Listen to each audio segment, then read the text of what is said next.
제31회 제가노인 복지대회는 새로운 제가노인 복지 시대를 맞이하여 어르신들의 예방적 노인 돌봄이 이루어질 수 있도록 앞으로의 방향을 모색하는 시간을 갖고자 제가노인 복지 모형 구축을 위한 과제라는 주제로 진행이 됩니다.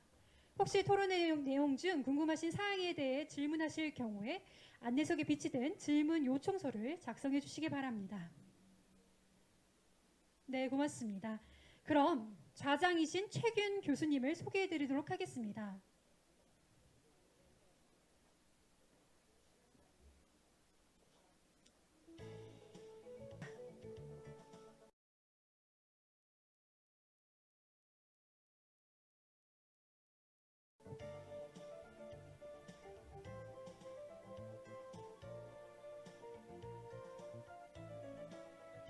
토론회는 기조 발언, 주제 발표, 토론 1, 2, 3 순으로 진행되겠습니다.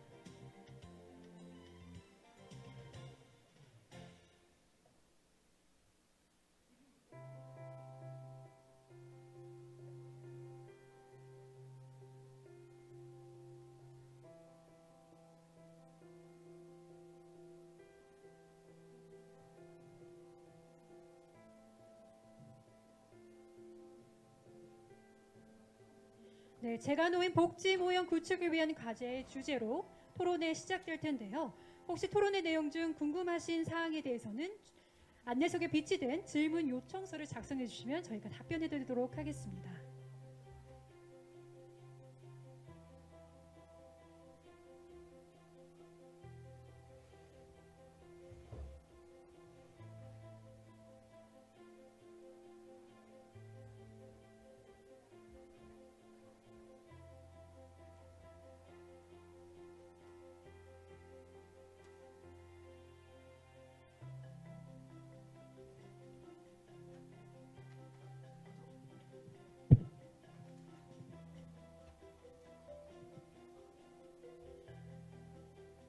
네, 그럼 토론회 시작하겠습니다. 먼저 좌장이신 최균 교수님 소개해드리겠습니다.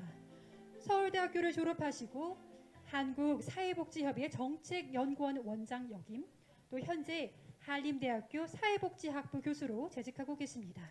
그럼 최균 교수님 사회로 토론회를 진행하도록 하겠습니다. 여러분 큰 박수 부탁드립니다. 네, 방금 소개받은 한림대학교 사회복지학부의 최균 교수입니다. 오늘 제31회 전국 제가노인 복지대회에 이렇게 훌륭한 자리를 마련해 주신 우리 회장님, 이양희 회장님을 비롯한 관계자 여러분들께 다시 한번 감사의 말씀을 드리겠습니다. 오늘 토론회는 기조 발언으로 보건복지부 손일용 노인정책과장님의 말씀을 먼저 들은 다음에 이제 건강보험연구원 지역사회 통합돌봄연구센터 유혜정 박사님의 주제 발표를 듣도록 하겠습니다. 이어서 세 분의 토론이 이어지겠는데요. 첫 번째 토론은 우리 성결대학교 인병우 교수님, 두 번째 토론은 강원도 여성가족연구원의 전현수 책임연구원님, 그리고 마지막으로 경북 제가노인복지협회 권영만 회장님의 토론을 계속해서 저희들이 듣도록 하겠습니다. 먼저 기조 발언을 해주시기 위해서 세종시에서 오셨죠? 예, 세종시에서 양구 오는 길이 쉽지 않습니다. 제가 한번 와봐서 아는데 굉장히 힘든데 보건복지부 노인정책과 우리나라 노인정책의 큰 틀을 또 만드시고 이 중요한 정책을 결정해 주시는 아주 중요한 분이신데 오늘 이 바쁘신 중에도 불구하고 아주 그 힘든 걸음을 해 주셨습니다. 우리 손일용 과장님으로부터 기조 발언을 듣도록 하겠습니다. 자, 손일용 과장님을 소개해 드리겠습니다. 큰 박수로 환영해 주시기 바랍니다. 예.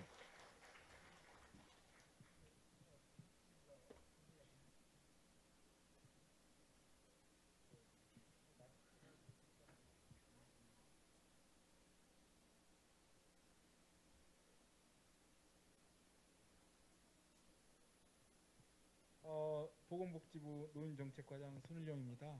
오늘 그 31번째 중국 재가 노인 협회 대회를 진심으로 축하드립니다. 오늘 이제 제가 여기 와서 장관님 축사도 전달해드리고, 그리고 우리 노인 정책, 특히 재가 노인 사업이 어떤 방향으로 가야 되는가에 대해서 발표하는 자리를 만들어 주셔서 진심으로 감사드립니다.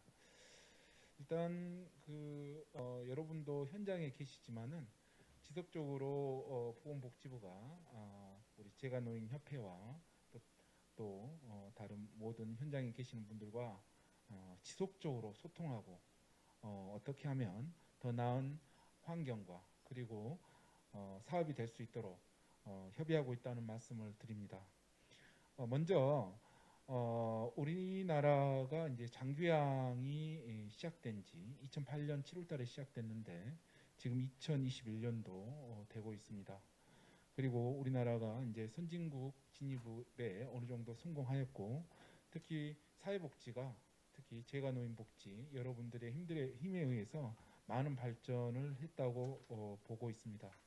그런데 이제 우리가 2025년도에 초고령 사회에 진입하기 때문에, 특히 베이비 부머 세대도 진입하고 또 고령화가 가속화되고 있기 때문에 조금 더 노인의 복지가 증진될 수 있는 방향이 무엇인가, 그리고 선진국들은 어떻게 대비를 하고 있는가, 그리고 우리나라는 어떤 방향으로 가면은 더 우리 한국 사회에서 더 바람직한 방향이 될 수 있는가에 대해서 고민해 볼 시점이라고 봅니다.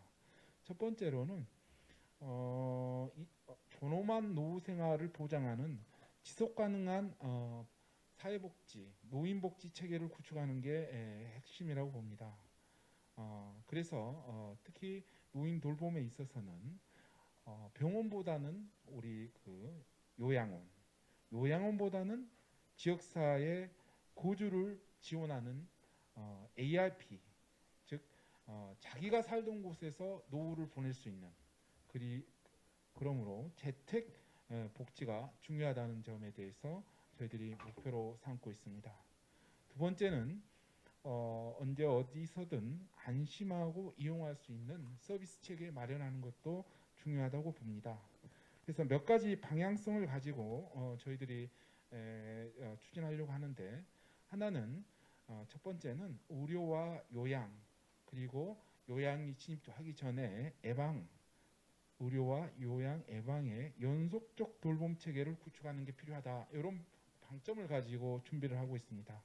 그래서 의료와 요양 예방에 이제는 조금 예전에는 개별적으로 요양병원이나 요양시설이나 그리고 재가시설 이런 것들을 판정을 했는데, 이제는 의료와 요양 예방의 통합 판정 체계를 도입을 해서 요양병원과 요양시설, 그리고 우리가 재가에서 하고, 그 다음에 요양 진입 전에 예방이 필요한 분들에게도 각자 필요한 서비스를 부여할 수 있는 그런 체계로 갈 것 같습니다.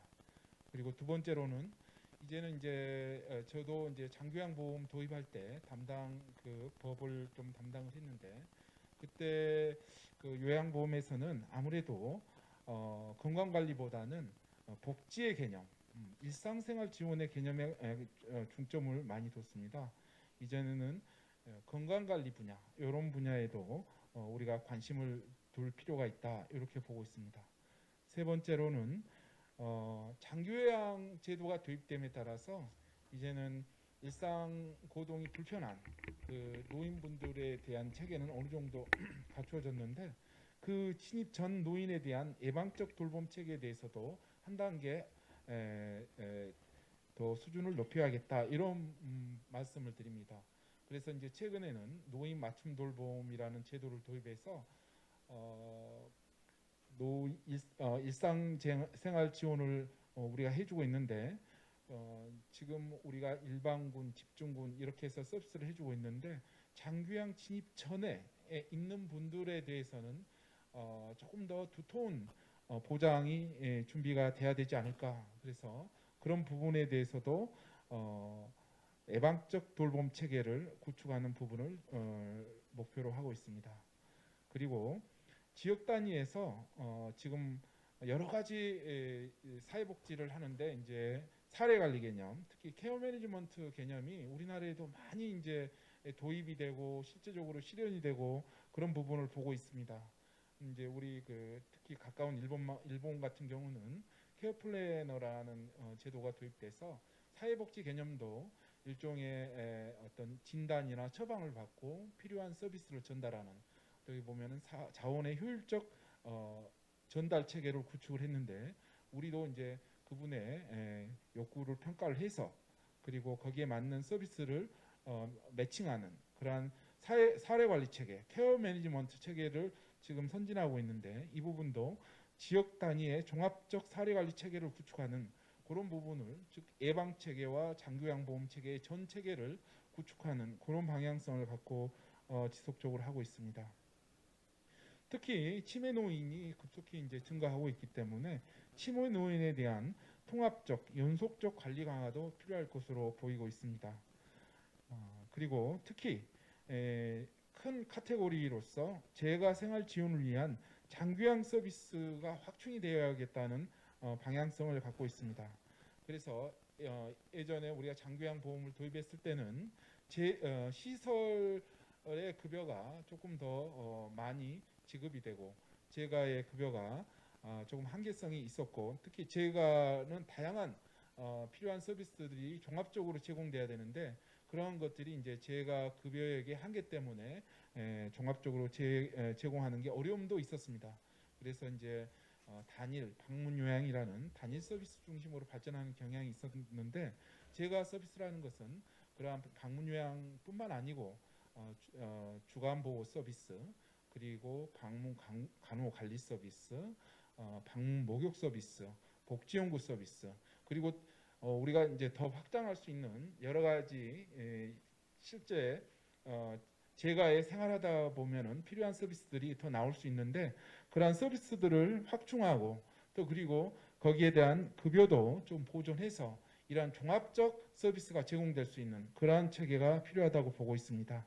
이러한 부분들을 위해서 저희들이 여러분들이 가장 이제 관심 있어 하는 장기요양 인력의 처우 개선이나 전문성 강화에도 일정 정도 이제는 고도화할 필요가 있다고 보고 있습니다.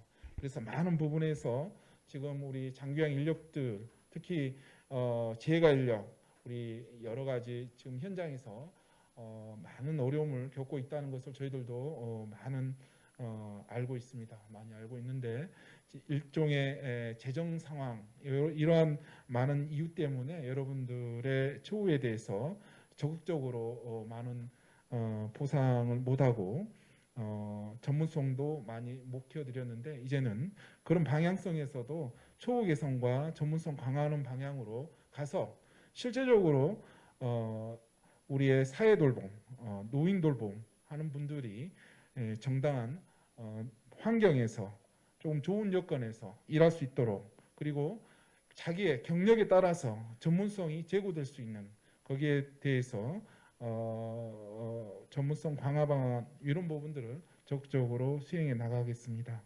이런 방향성에서 특히 재정이나 이런 부분들이 필요한데, 재정의 지속적인 부분을 저희들도 검토를 하고, 또 재정 운영, 그리고 여러분들이 일할 수 있는 여러 가지 처우나 그다음에 제도 이런 부분들에 맞게끔 재정 운영을 할 수 있도록 노력하겠습니다. 네, 이상입니다. 네, 고맙습니다. 보건복지부 노인복지정책과 손일용 과장님으로부터 향후 우리나라의 재가노인 복지 모형을 어떻게 구축해 나가겠다 하는 그런 중요한 말씀을 아주 잘 들었습니다. 근데 결국에는 이제 노인 장기요양보험제도를 뭐 기반으로 한다기보다 그런 어떤 그 최후의 돌봄을 필요로 하는 분들을 이제 또 전제로 하고, 일단 그러한 상태로 이제 노인분들이 이제 가지 않도록 어떤 예방 돌봄 이런 차원에서 이제 이 재가노인 복지가 대단히 중요하다 이런 말씀해 주신 것 같고요. 특히 맞춤형 복지와 관련돼서 이제 방문 복지뿐만 아니라 이제 재가 복지도 이제 함께 강조할 필요가 있다. 뭐 이렇게 말씀을 주신 것 같습니다. 그중에 이제 뭐 이 처우 개선 문제를 잠깐 말씀하셨는데 그건 언제쯤 이루어질 것 같습니까, 과장님?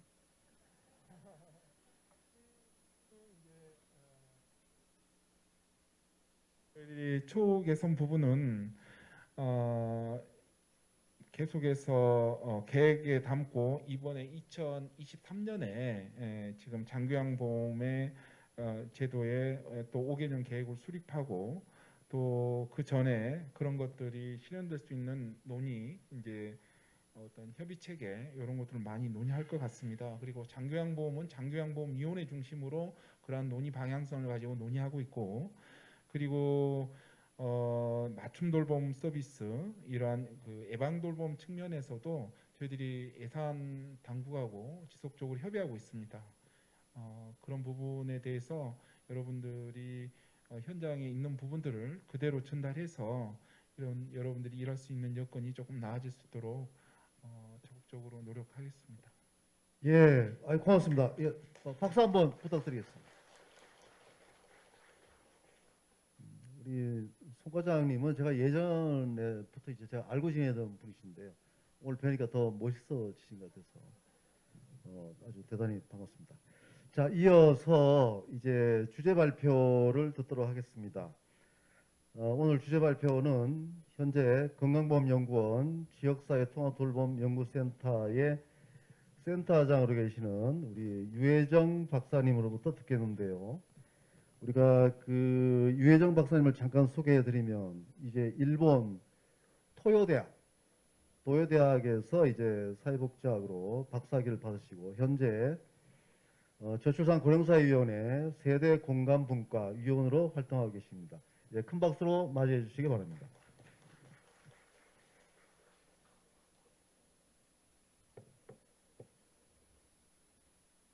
제가 일어나야 될까요? 일어나야 되겠죠? 예, 예. 저는 잠시 내려갔다가 우리 유 박사님 기조발표를 들은 다음에 다시 올라오도록 하겠습니다.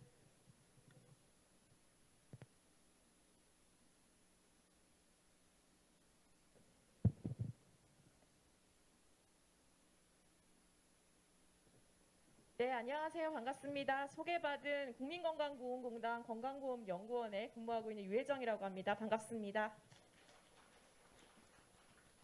예, 제가 그 한국재가노인협회가 주최하는 재가노인 복지대회에 몇 번 제가 발제 의뢰를 받았던 것 같은데 이렇게 계속 일정이 안 맞아서 예, 매해 좀 아쉬웠었는데 올해 마침내 네, 이렇게 여러분과 뵙게 돼서 굉장히 반갑습니다. 특히 평소에 제가 김양희 회장님을 참 좋아하는데요.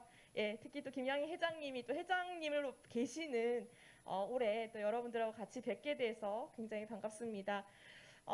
양구를 저도 처음 왔어요. 예, 근데 방금 군수님께서 미술관 얘기를 하셔가지고 예, 오늘 끝나고 거기는 꼭 한번 갔다 가야 되나 뭐 이런 생각이 좀 들었습니다. 앞서서 방금 손일영 과장님께서 오늘 먼 걸음 하셔서 이제 앞으로의 우리의 노인 정책 방향에 대해서 말씀을 주셨습니다. 특히 그 중에서도 오늘 아마 한국재가노인복지협회가 좀 더 관심을 갖고 보셔야 되는 그 키워드가 바로 예방형 돌봄이지 않을까라고 생각을 하고요. 오늘은 제가 어쨌든 이 계속 노인 돌봄 쪽을 연구하는 연구자로 현정과 정책을 같이 이제 살펴보고 있는 이제 연구자 중에 한 사람으로서 그럼 앞으로 지역 단위의 이런 돌봄, 그러니까 예방이라고 하는 키워드를 갖고 있는 이 돌봄 체계를 어떻게 조금 더 고도화시켜 나갈 것이냐라고 하는 내용을 갖고 여러분께 간단하게 말씀을 드리도록 하겠습니다. 오늘 시간이 많이 늦춰져 있고요. 그리고 또 저한테 시간이 주어진 게 20분 정도여서 최대한 좀 키워드 중심으로만 말씀을 드리는 걸로 하고 오늘 자료집을 참고하셔서 이해해 주시면 감사하겠습니다. 제가 준비해온 내용은 한 4가지 정도입니다. 그러니까 결국에 지금 우리의 돌봄 환경이 매우 변하고 있고 지금까지 대한민국이 겪어보지 못했던 돌봄 환경을 앞으로 우리는 적어도 10년, 20년 내에 급속하게 경험하게 될 겁니다. 세계적으로 유례없는 고령화의 속도에 맞춰서 우리가 저는 흔히 쓰는 저의 용어로 저는 요양 쓰나미라고 얘기를 하는데요.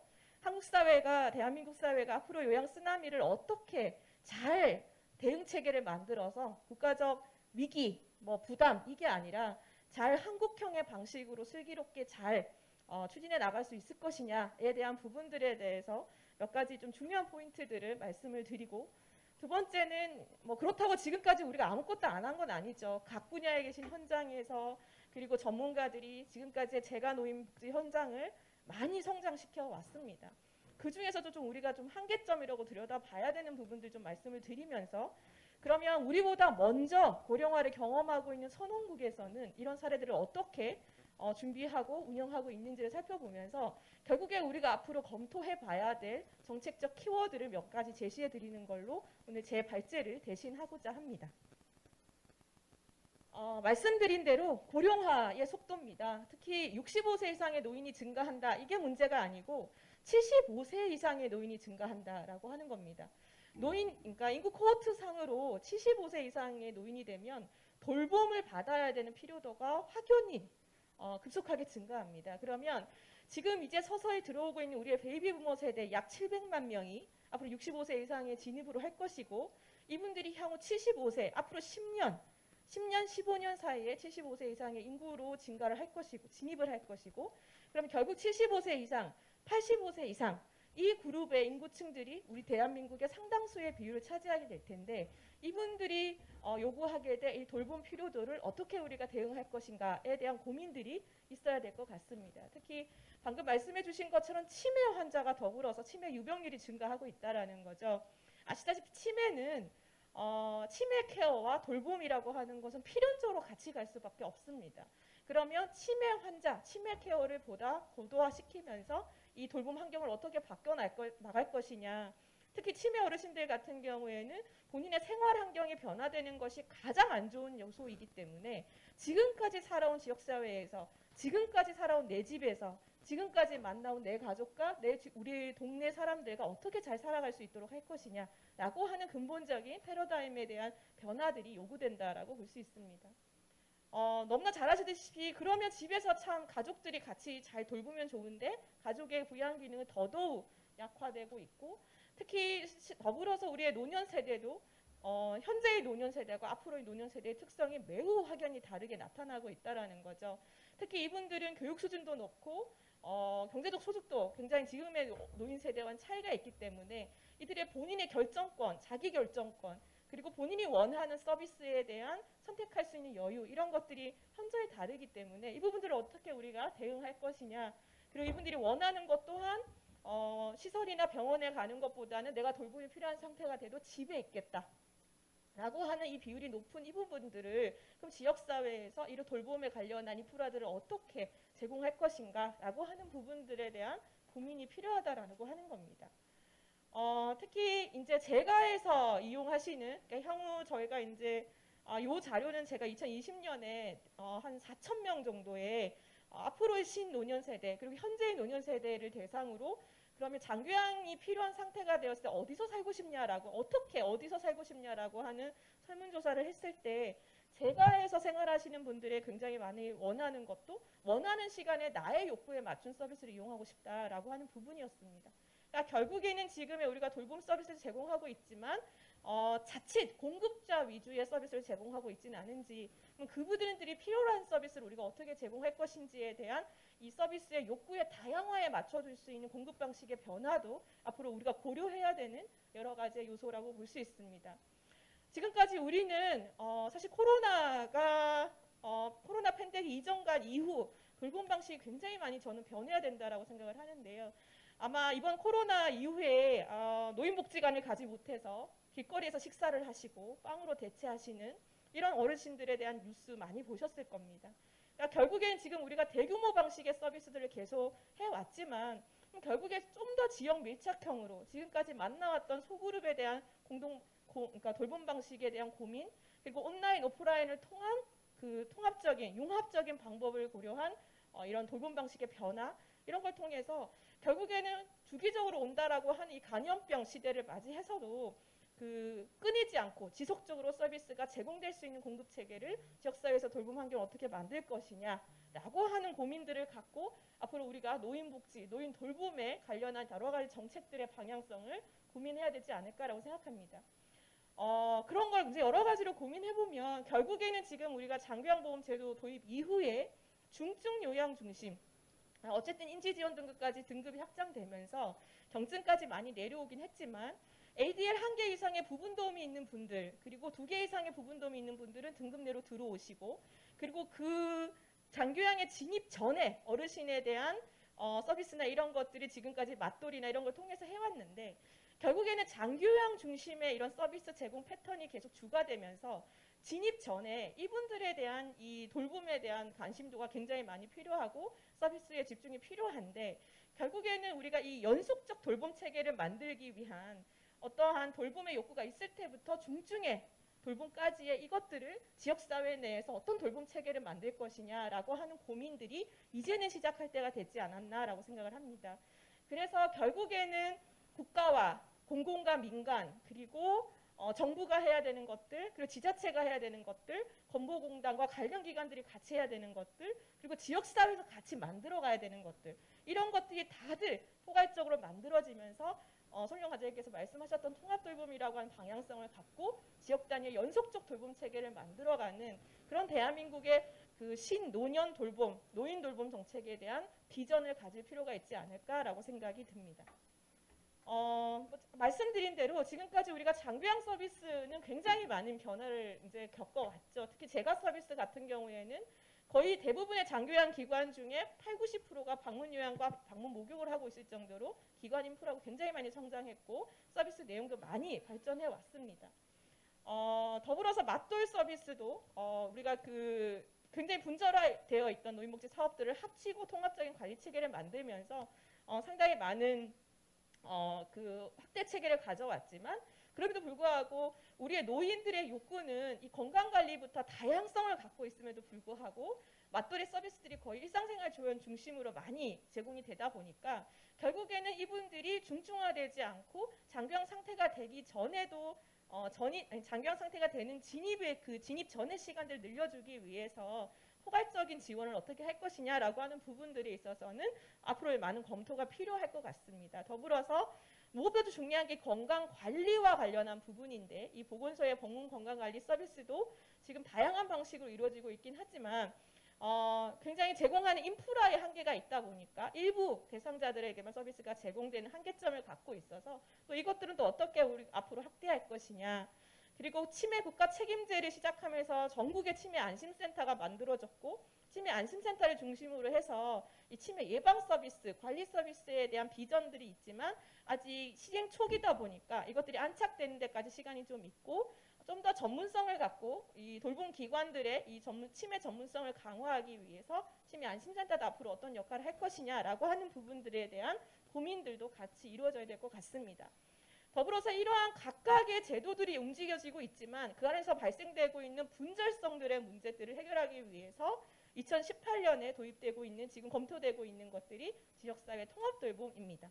결국에는 개인의 맞춤형 돌봄을 제공하기 위해서 각각의 보건의료, 요양, 복지, 주거라고 하는 4개 축의 이 서비스를 어르신 중심으로 지역 단위에서 어떻게 만들어 갈 것이냐라고 하는 이 통합돌봄의 중장기적 로드맵이 앞으로 우리 지역사회에 있어서의 노인 돌봄, 특히 재가 돌봄에 있어서의 많은 혁신과 비전들을 검토해야 되는 그런 단계에 있지 않을까라고 생각을 합니다.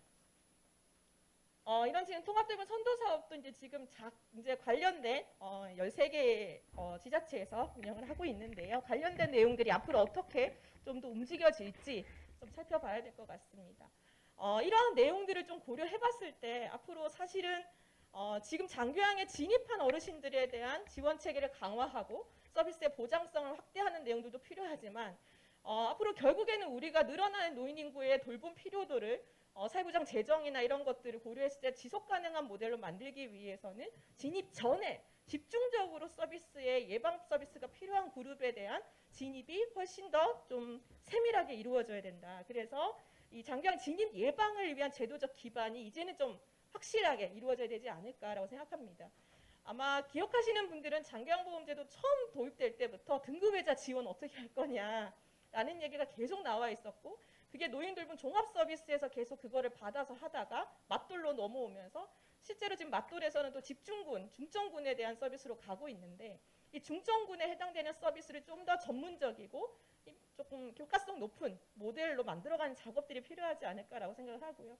더불어서 이 맞돌 서비스를 좀 확대 개편하는 내용들과 함께 관련된 서비스를 좀 개선하고 인프라를 확충하는 노력들이 필요할 것 같고, 결국에는 이제 송유료 과장이 말씀하신 대로 어르신 중심으로 이 서비스를 재편해서 제공할 수 있는 이제는 케어 매니지먼트 모델에 대한 근본적인 고민이 필요하지 않나라고 생각합니다. 자칫 케어 매니지먼트라고 얘기를 하면 장기 요양만의 얘기라고 많이들 생각하시는 경우가 있는데, 뭐 일종의 사례 관리, 그리고 저는 지역 매니지먼트 이런 식으로도 표현을 합니다만, 결국엔 서비스를 이 어르신 중심으로, 돌봄 필요자 중심으로 어떻게 만들어낼 것이냐라고 하는 관리 체계 만드는 것, 그리고 온전히 민간에게만 모든 것이 맡겨지는 것이 아니라 공공과 민간이 협업 체계 안에서 이 서비스의 기반들을 만들어가는 내용들, 그리고 인력에 대한 전문성도 같이 처우 개선이라든가 인력의 전문성을 같이 가는 이런 조직 체계 전반에 대한 고민들이 이제는 조금 더 본격적으로 우리가 앞으로 2025년을 대비해서 가야 되지 않을까라고 생각을 합니다. 이런 내용들을 대표적인 이제 국가인 영국, 네덜란드, 일본 이 세 국가가 이런 체계들을 앞서서 많이 만들고 있습니다. 이 세 국가는 이제는 아예 예방으로 다 돌아섰어요. 예, 모든 정책의 포인트가 거의 예방으로 가 있고요.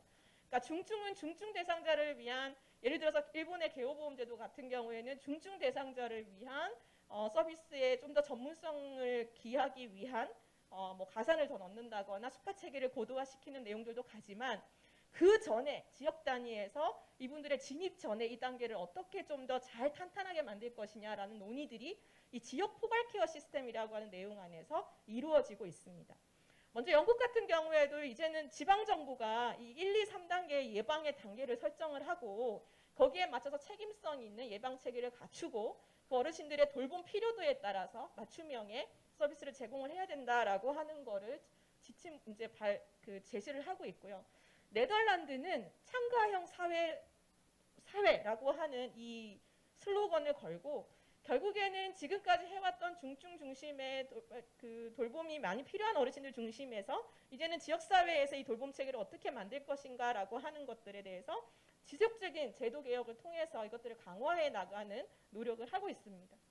앞서 말씀드린 것처럼 일본은 뭐 이 부분에 대해서 너무나 명확한 방향성을 갖고 있는 대표적인 국가이고요.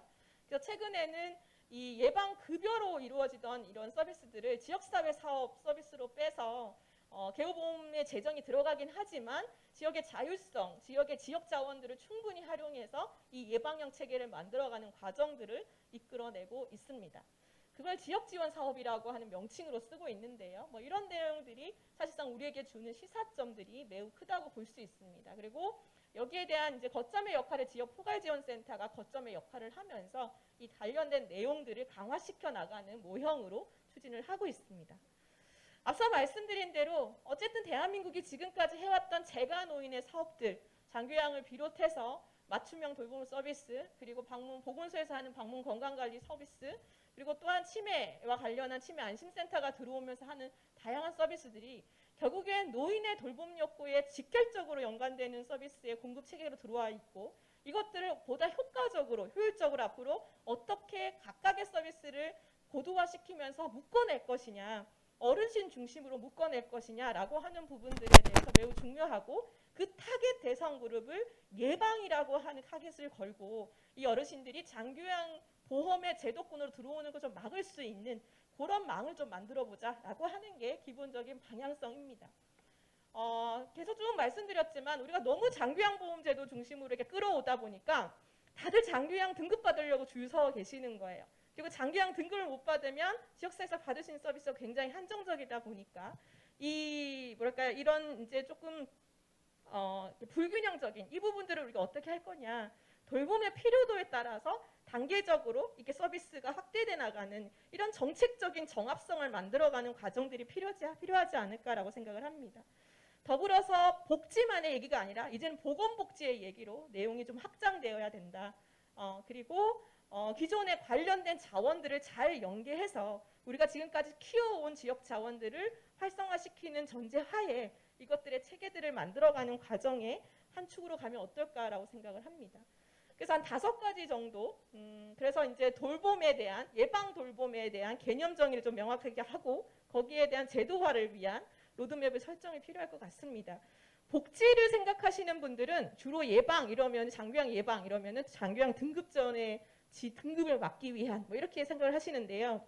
이게 보건의료 쪽에 넘어가서 예방이 되면 질병에 걸리는 걸 막아주는 예방의 개념으로 또 개념 정리가 되십니다. 그래서 아직 우리가 제도화되지 못했던 이 장기요양 예방에 대한 개념을 구체화시키고 이 예방에 타겟이 되는 그룹을 누구 할 거냐, 그리고 그분들에게 어떤 서비스를 어떻게 제공할 것이냐에 대한 정책적인 로드맵의 설정이 필요하다. 그걸 통해서 이 장기요양 예방을 위한 돌봄 서비스의 확대, 강화가 필요하다. 그리고 이제는 소득 중심보다는 단계적으로 보편적 서비스로서 대한민국의 누구나가 돌봄 필요도가 있으면 이런 예방 서비스를 받을 수 있는 단계적 확대가 필요하지 않을까. 물론 여기엔 재정이나 여러 가지 검토가 필요하겠지만 장기요양이 요양 필요도를 갖고 서비스를 주는 것처럼 그 진입 전에는 어르신들도 돌봄 필요도를 갖고 서비스를 이용할 수 있는 체계로의 전환이 필요하지 않을까라고 생각이 듭니다. 4번째는 이게 장기요양보험하고 계속 단절돼서 가는 이 부분들이 저는 문제라고 생각을 합니다.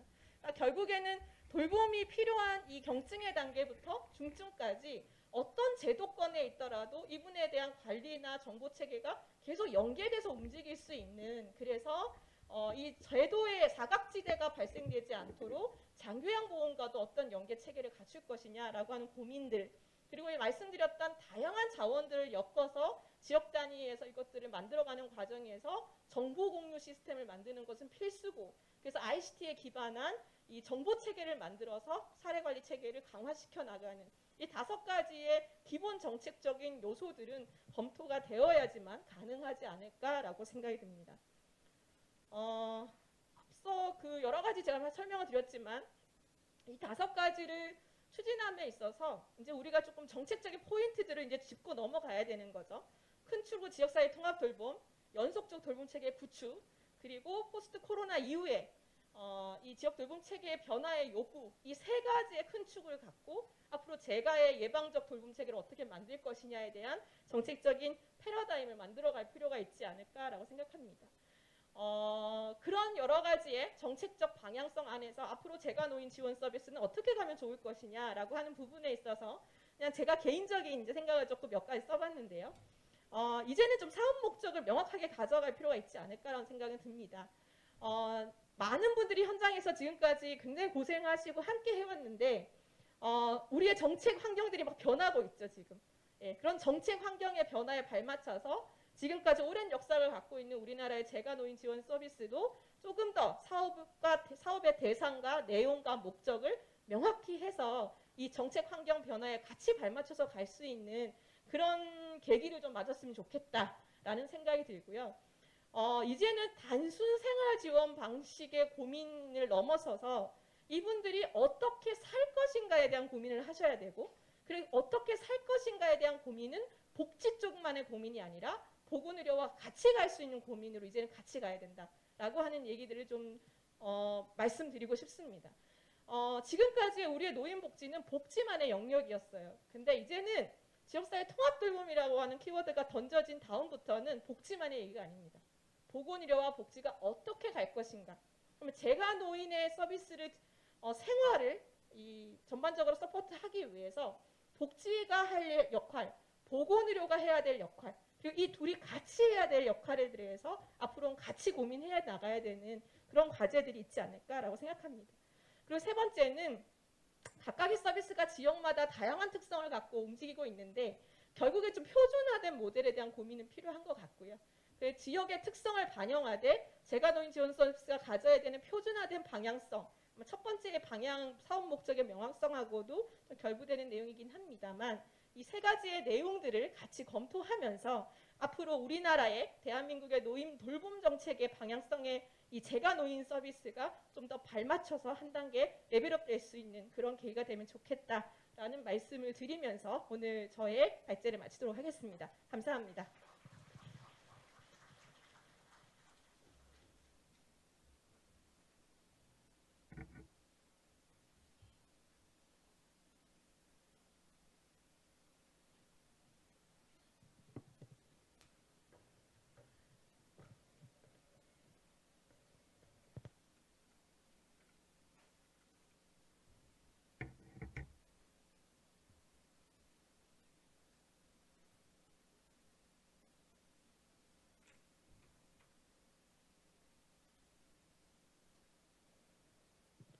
네, 건강보험연구원 지역사회 통합돌봄연구센터 유애정 박사님의 그 주요 발표를 잘 들었습니다. 뭐 우리나라 노인 인구가 아주 급속한 그런 증가 추세를 보이고 있다는 것은 아마 다 잘 알고 계실 거고요. 그 중에서도 이제 노인의 그 연령층이 이제 자꾸 이제 높아지다 보니까 사실은 이제 돌봄을 필요로 하는 그 노인분들의 절대수가 이제 증가하고 있는 것이 사실입니다. 우리 유 박사님께서 말씀하신 내용 중에 뭐 몇 가지 뭐 좀 제가 정리를 해드리면은, 첫 번째는 우리가 돌봄이라고 얘기했을 때 과연 돌봄이 무엇인가? 이 복지 쪽에서 생각하는 뭐 일상생활 지원의 차원이 과연 돌봄인가? 그렇지 않다. 이제 그 복지 차원에서의 생활 지원뿐만 아니라 이제는 보건 영역도 그 돌봄의 영역에서 굉장히 중요한 역할을 수행해야 한다라는 말씀을 해주신 것 같고요. 두 번째, 이제 그런 의미에서 기존의 돌봄 서비스가 이제 노인 장기요양 보험제도와 어떠한 연결을 맺어야 하는가? 다시 말해서 이 제가노인 돌봄과 장기요양 그 서비스와의 그 이 관계를 과연 이제 우리가 하나의 그 일직선상에 놓고 봤을 때 각 단계별 접근이 필요하지 않느냐, 뭐 이제 그런 말씀을 또 해주신 것 같고요. 또 세 번째는 이제 각 지역 사회에서 제공되고 있는 이런 그 돌봄 서비스가 사실 표준화되지 않았다. 그러니까 각기 이제 굉장히 동일한 예산과 인력을 이제 투입하고 있는데 이제 비율적으로 이거 성과가 각기 다르게 나타나고 있는 그런 문제도 또 지적을 해주신 것 같습니다. 그러면서도 이제 지금 제가 이제 몇 가지 드는 의문이 있어요. 그러니까 뭐 재원의 문제를 어떻게 할 것이냐, 과연 뭐 자기부담의 원칙을 도입할 것이냐 말 것이냐, 이런 문제들. 두 번째로는 지역사회마다 그 인프라의 수준이 다 다른데 이런 문제들을 어떻게 이제 극복할 수 있을 것인가. 세 번째는 어차피 나이가 들면은 장기요양 시스템으로 편입이 될 수밖에 없는 상황에서 과연 지역사회 중심의 돌봄의 목표는 과연 무엇인가? 단순 예방인가? 어디까지, 어느 수준까지 서비스 제공하는 것을 목표로 삼을 것인가? 뭐 이런 부분에 대해서 많은 고민들이 있을 것으로 생각이 됩니다. 오늘 이 세 분의 전문가분들을 모시고 이제 토론을 하겠습니다만, 오늘 이 자리에 그 현장에 그 대가분들이 많이 와 계십니다. 제가 보니까. 그래서 앞에 우리 지정 토론 세 분의 말씀을 다 듣고 난 이후에 오늘 이 청중에 청중석에 앉아 계시는 우리 현장 전문가 분들의 질문을 이제 받도록 그렇게 하겠습니다. 뭐 여기 우리 송 과장님을 비롯해서 뭐 저 빼고 누구에게나 질문하셔도 되겠습니다. 뭐 저한테만 안 하시면 되겠습니다. 저는 별로 뭐 아는 게 없어서. 이제 토론을 이제 듣도록 하겠습니다. 강원도 내에 오신 분들은 10분을 드리겠습니다. 강원도 밖에서 오신 분들은 제가 몇 분을 더 드리겠습니다. 하고 싶은 말씀을 충분히 하고 가주시기를 제가 부탁드리겠습니다. 먼저 첫 번째 토론으로 우리 성결대학교 사회복지학과에 계시는 우리 임병우 교수님의 토론을 듣도록 하겠습니다. 예, 부탁드리겠습니다. 임병우 교수님 좀 늦게 오셔가지고 마이크 키는 법을 나오십니다. 예, 반갑습니다. 성결대 임병우입니다. 일단 먼저 제가 사과의 말씀 먼저 드려야 될 것 같습니다. 빨리 온다고 왔는데 이렇게 좀 늦게 도착을 했습니다. 죄송합니다. 또 이렇게 오다 보니까 경치가 너무 아름다웠어요. 그래서 이 아름다운 양구에서 이렇게 또 귀한 행사를 개최하신 우리 회장님을 비롯해서 여러분들에게 축하를 드리면서 토론을 시작을 하도록 하겠습니다. 마이크를 벗어도 될까요? 지금 좀 답답해서 안 올라가서.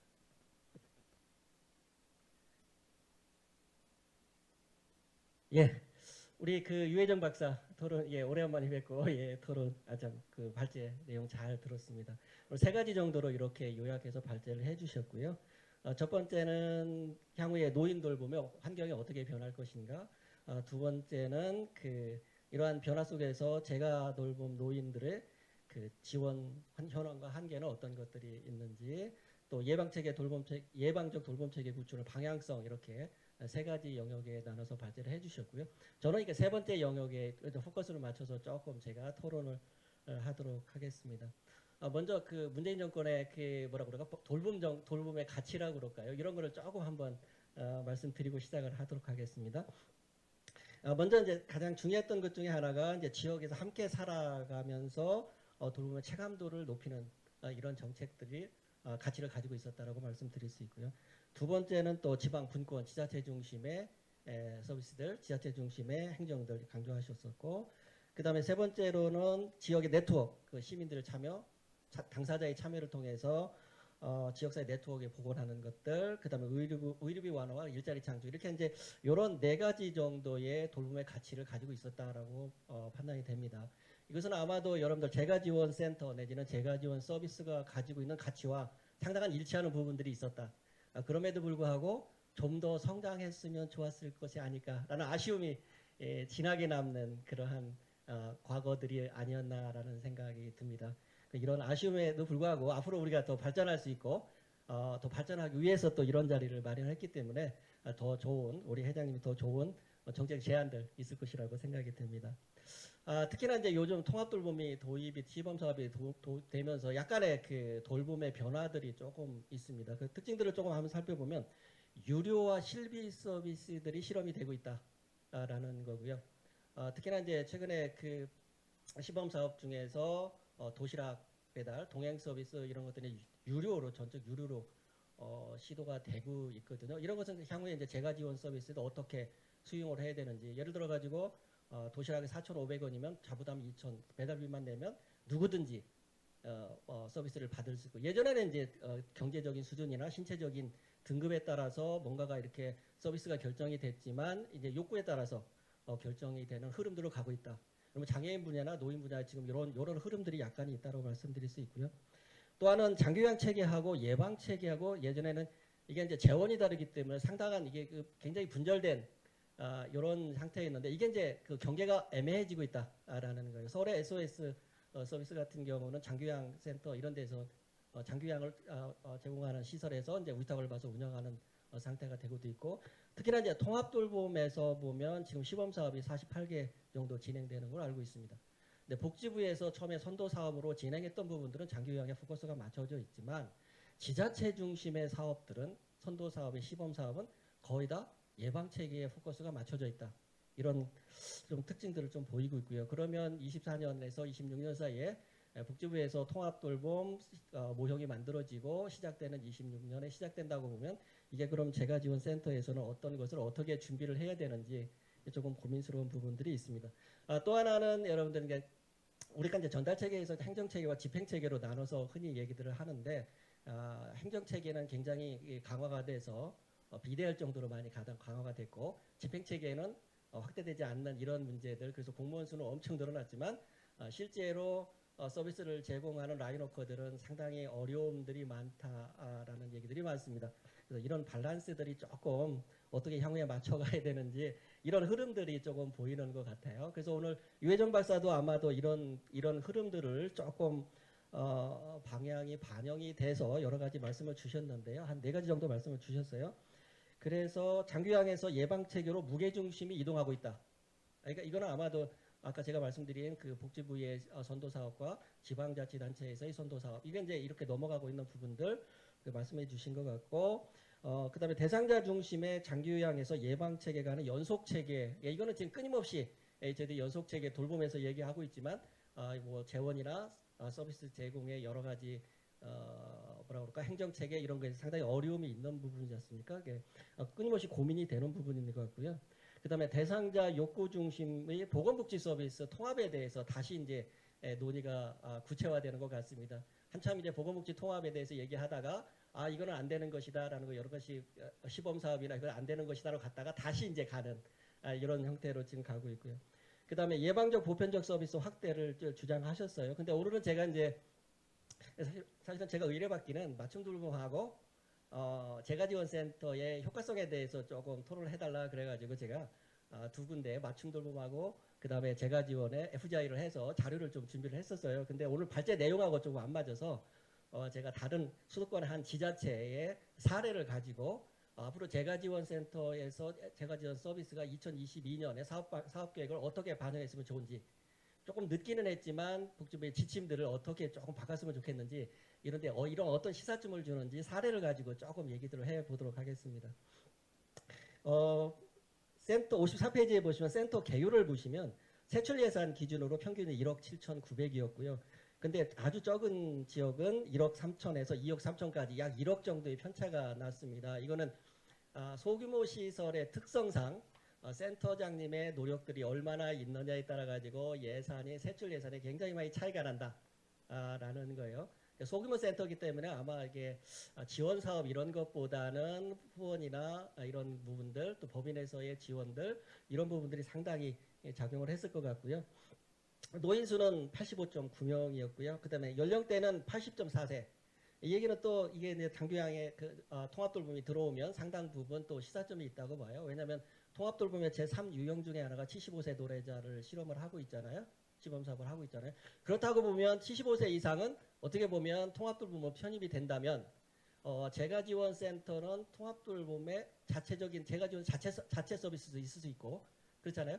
65세부터 그러면 74세까지는 자체 서비스를 제공해야 되고 75세 이상 같은 경우는 통합돌봄 서비스를 편입해서 서비스를 제공해야 되는데 이게 약간이 혼란스러울 것 같다. 이런 부분들은 조금 명확하게 방향성을 조금 미리 정하는 것도 좋겠다. 물론 이제 복지부에서 이제 그 시범 통합돌봄의 모형을 어떻게 갈지는 모르지만 현재 시장에서 보면 이런 시사점도 있다라고 말씀을 드릴 수 있고요.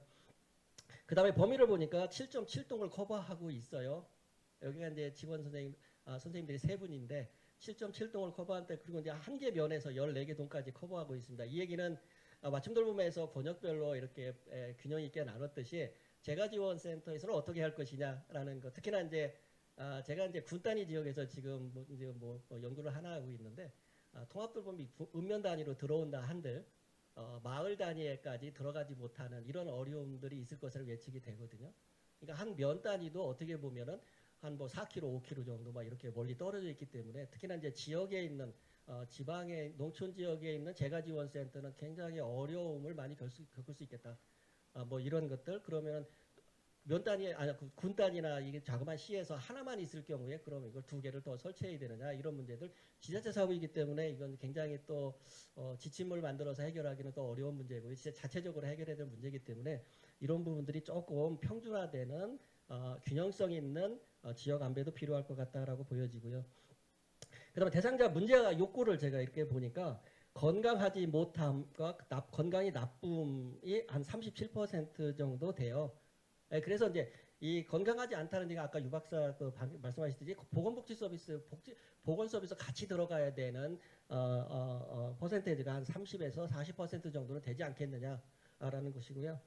그 다음에 완전 도움이 필요하다가 한 20% 돼요. 요 지자체는 한 20% 되는데 완전 도움이 경기도 같은 경우는 10%밖에 안 되는 제가 데이터를 가지고 있거든요. 그렇다고 보면 이게 뭐하고 맞물리냐면 중점 관리 대상자하고 맞물린다는 거예요. 이 부분은 중점 관리 대상자인데 현재 80명에서 20%의 중점 관리 대상자가 지금 40명까지 어떤 지역에서는 50명 이렇게 하고 있잖아요. 그러면은 지금의 이게 적격한가 한번 좀 고민이 필요하다. 그래서 중점 관리 대상자를 좀 줄일 필요가 있지 않냐. 10%에서 20% 사이로 줄여서 아까 유 박사가 말씀하신 사례 관리를 집중적으로 조금 강화하는 사례 관리를 조금 도입한다면 만족도가 조금 좋아지지 않을까, 높아지지 않을까라는 생각을 해보고요. 그럼 나머지는 어떻게 해야 되느냐? 80%는 걱정이시죠, 그죠? 대상자 찾기도 힘든데, 그죠? 나머지 80%는 그럼 어떤 서비스를 강화해야 되느냐라고 보면 나머지 분들은 제가 여가라는 영역들을 제가 10년 전부터 계속 얘기하던 건데 제가 여가를 조금 개발했으면 좋겠다. 그래서 데이 케어 센터가 아니고 데이 서비스 센터를 집중적으로 개발을 해서 조금 여가 쪽에 조금 포커싱에 좀 맞췄었으면 좋겠다는 생각을 하게 되고요. 그래서 이제 문화예술을 강화를 통해서 제가 이죠, 그죠? 조금 예방 체계를 구축했으면 좋겠다는 생각을 했고요.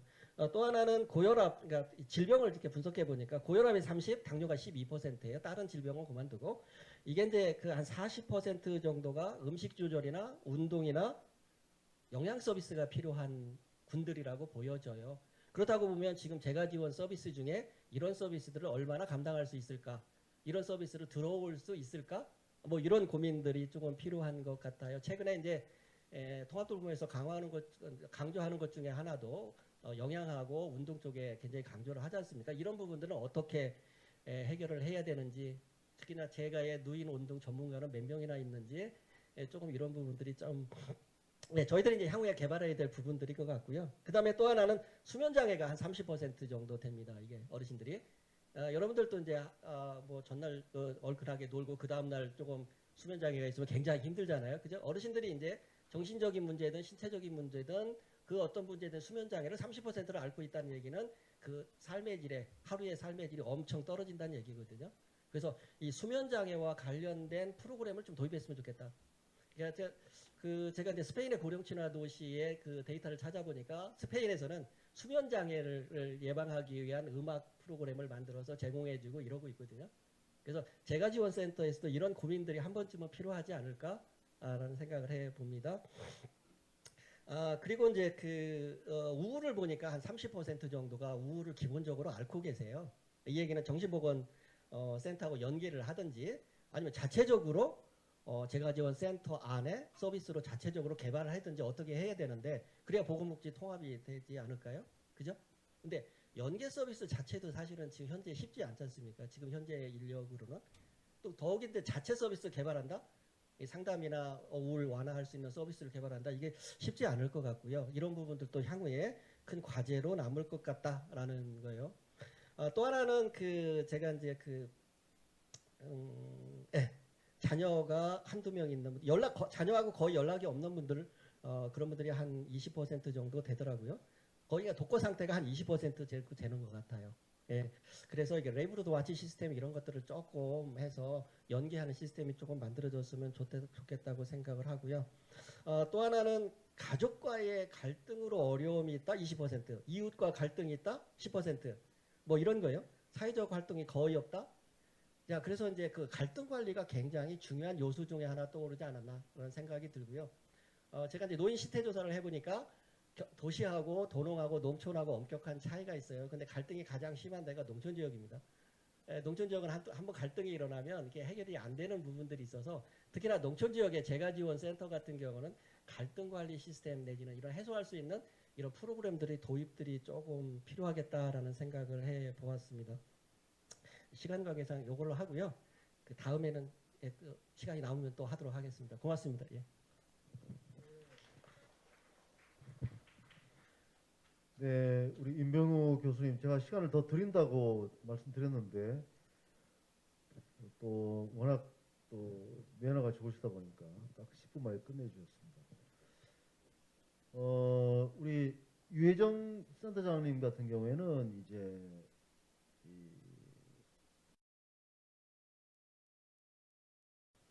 맞춤 돌봄과의 관련에 대해서 해주셨고, 우리 임병우 교수님께서는 이 맞춤 돌봄보다는 통합 돌봄, 지금 이제 시범 사업을 하고 있는 이제 통합 돌봄과 재가노인 지원센터와의 관계, 그 사업과의 관계를 이제 말씀해 주셨어요. 좀 이제 헷갈리기 시작하는 거죠, 그죠? 근데 이제 다음 토론에서는 우리 강원도 여성가족연구원의 전현수 책임연구원의 토론을 들을 텐데, 또 우리 전현수 책임연구원은 또 다른 관점에서 또 이 재가노인 지원 사업에 관한 논의를 해 주실 것으로 기대를 합니다. 우리 전현수 연구원님, 예, 토론 부탁드리겠습니다. 예, 안녕하세요. 방금 소개받은 강원도 여성가족연구원의 전현수입니다.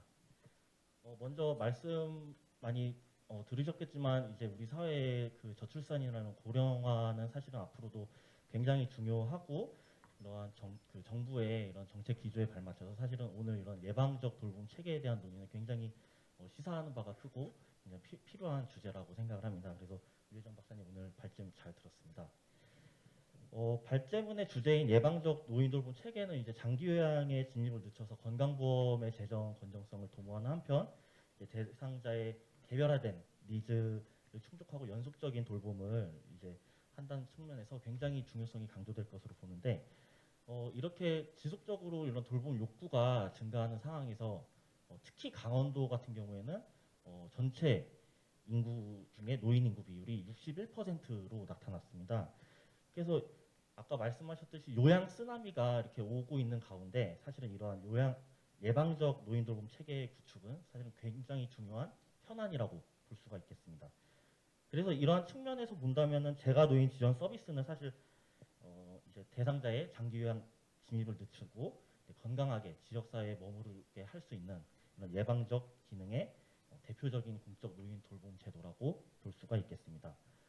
오늘 이제 강원도 제가 노인복지 대회를 겸해서 하는 걸로 알고 있는데 그래서 강원도 얘기를 조금 해볼까 합니다. 그래서 이번에 저희 연구원에서 수행한 강원형 사각지대 어르신 돌봄 모형 연구를 중심으로 이런 지역 단위 예방적 돌봄 체계 구축을 위해서 강원도에서 좀 해야 할 이런 정책 방향이나 이런 제가 노인 지원 서비스의 개선 방안에 대해서 몇 가지 다루고자 합니다. 먼저 첫 번째로 에이지 인플레이스의 실현입니다. 예방적 노인 돌봄 체계는 이제 보건 의료라든지 돌봄, 주거, 그리고 일상생활 지원과 같이 노인의 일상의 대부분의 영역에서 사실은 서비스 제공이 필요합니다. 이렇게 포괄적인 서비스의 기저에는 사실 자기가 살고 있었던 그런 지역에서 건강하게 머무르면서 살 수 있는 그 AIP의 가치가 굉장히 중요하다고 할 수 있습니다. 그래서 AIP의 실현은 이제 정책이 공급자의 중심이 아니라 사람을 중심으로 놓고 하는 케어, 사람 중심의 케어를 지향해야 되며 그러한 맥락 안에서 예방적 노인 돌봄 체계의 중요성이 강조될 수 있다고 생각됩니다. 두 번째로 강원도의 지역적 특성에 따른 오지마을이나 농촌과 같은 인프라 미흡 지역을 고려를 해야 됩니다. 강원도는 사실은 전부 다 도농 복합 지역 아니면 농촌 지역이라고 할 수가 있습니다. 그래서 이러한 지역은 인프라가 되게 미흡해서 접근성도 낮고 그렇기 때문에 이런 사각지대 발생의 우려가 굉장히 높은 것으로 알고 있는데요. 이러한 제가 노인 지원 서비스와 같이 공적 노인 돌봄 제도를 적극적으로 활용해서 이러한 사각지대를 최소화하는 것도 예방적 돌봄의 핵심이라고 볼 수가 있겠습니다. 그렇기 위해서는 이제 서비스 제공 방식에서 이제 찾아가는 서비스로 전환을 한다든지 이런 공적 노인 돌봄 제도들의 공공성을 강화하는 이런 사회복지 본래의 가치가 보다 중요해질 것으로 생각이 됩니다. 그래서 강원형 사각지대 어르신 돌봄 모형 연구에서는 이러한 제가 노인 서비스의 이런 개선 방향과 목적으로 첫 번째로 초고령 사회 대응과 AIP의 실현, 두 번째로 공공성 강화를 중심으로 개선 방안이랑 이런 사각지대 어르신 돌봄 모형안을 제시를 했습니다. 자료집에 보시면은 자세하게 나와 있겠지만 먼저 제가 노인 지원 서비스의 개선 방안 및 전략은 9가지로 제시를 했습니다. 이 연구에서. 그래서 첫 번째로는 제가 노인 지원 서비스의 표준화 프로그램 개발입니다. 현재 이제 각 센터들에서 제공하는 서비스들이 각기 너무 상이하고 너무 달라가지고 사실은 이러한 그 서비스에 대한 모니터링이나 성과 측정 이런 것들이 제대로 이루어질 수가 없는 구조이고 이렇게 된다면 이제 서비스의 질적 수준을 제고할 수 없기 때문에 이러한 내용의 개선 방안을 제안을 했고 두 번째로는 등급 외자 중심의 대상자 차별화입니다. 사실 지금 등급 외자들이 굉장히 사각지대에 많이 놓여 있는 것으로 알고 있는데 등급 외자 같은 경우에는 사실은 이런 지역사회에서 제공받을 수 있는 서비스들이 굉장히 제한됩니다. 그래서 오히려 이런 등급 외자들에게 서비스를 제공을 하면서 대상자를 차별함과 동시에 사각지대 해소에 좀 기여할 수 있지 않나 기대를 해볼 수 있습니다. 그리고 세 번째로는 대상자의 연령 기준 완화입니다. 지금 강원도의 건강 나이가 65세로 알고 있는데 예를 들어서 서울시의 서초구 같은 경우에는 건강 나이가 80입니다.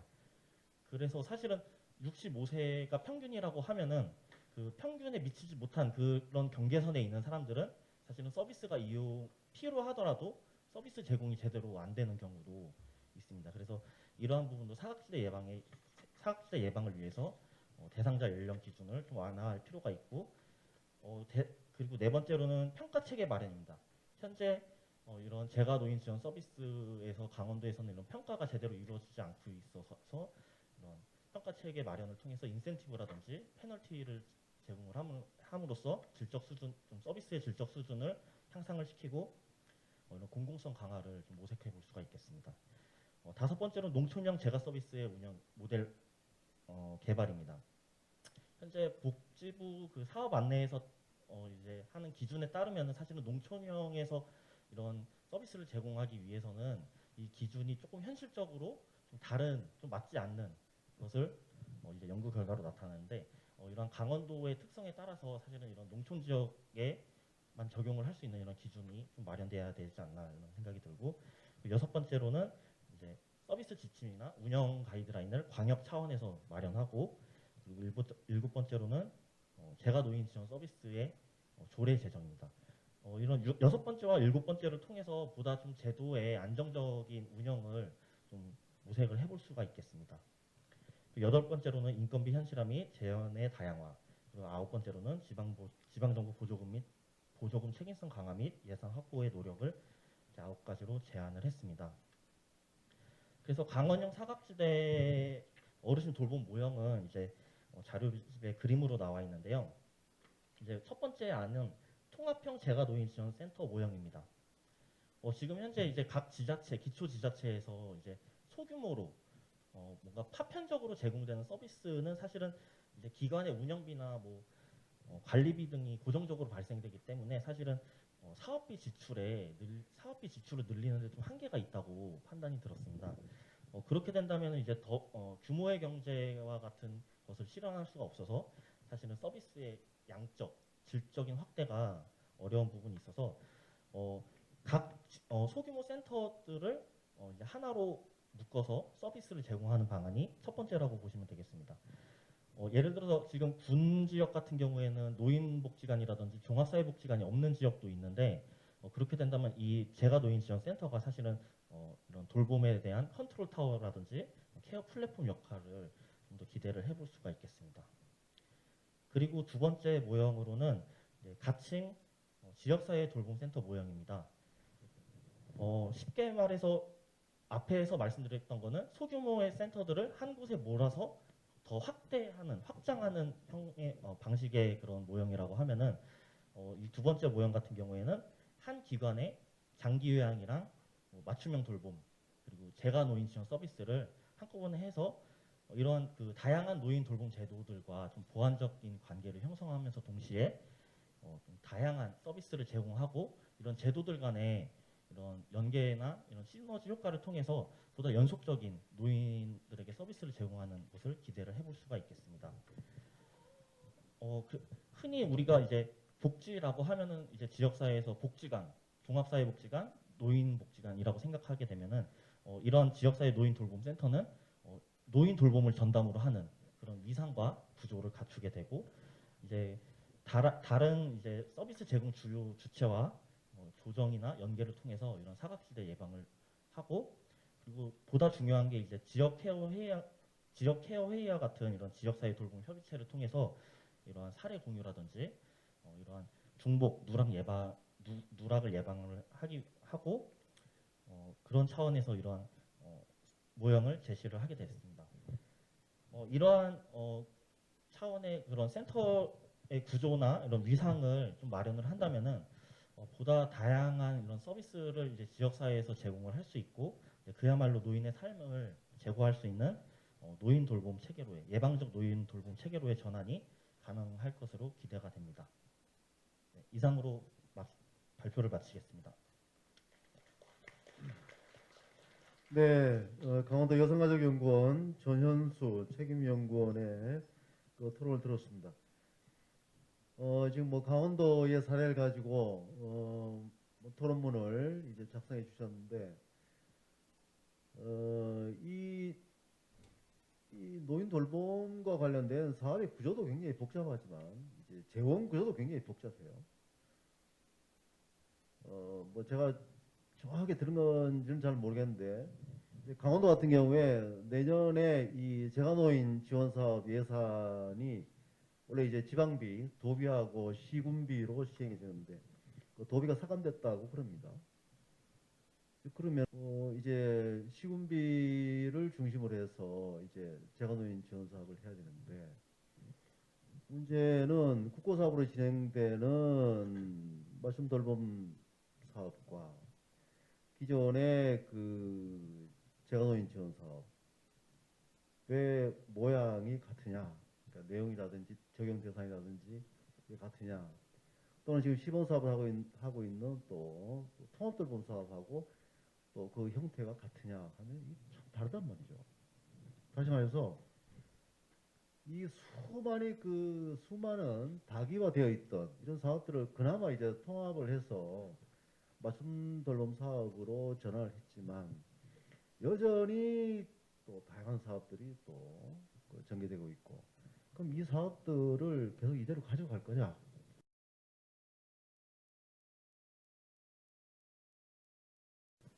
그래서 갈수록 노인과 증가하는데 이런 걸 어떻게 통합할 거냐? 그럼 노인 장기요양 보험제도는 또 어떤 식으로 좀 처리를 할 거냐? 우리가 흔히 뭐 지역사회 중심의 뭐 그런 복지 서비스, 그런 사회 서비스 체계를 구축해야 된다라고 했을 때 과연 이것을 어떤 좀 지역적인 차별 없이 좀 균형적으로 그리고 통합적으로 접근할 수 있는 방법이 뭔가에 대한 고민이 여기에 녹아 있지 않나 이런 생각을 제가 개인적으로 해봤습니다. 마지막으로 경북 재가노인복지협회 우리 권영만 회장님께서 토론을 해주실 텐데요.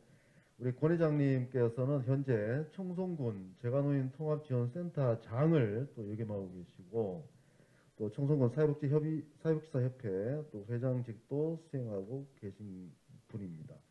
또 현장에 계신 분으로서 굉장히 좀 다양한 내용을 토론문에 이제 담아 놓으신 걸로 보입니다. 그 현장에서 느끼시는 아주 현실적인 그런 문제들을 잘 말씀해 주실 것으로 기대합니다.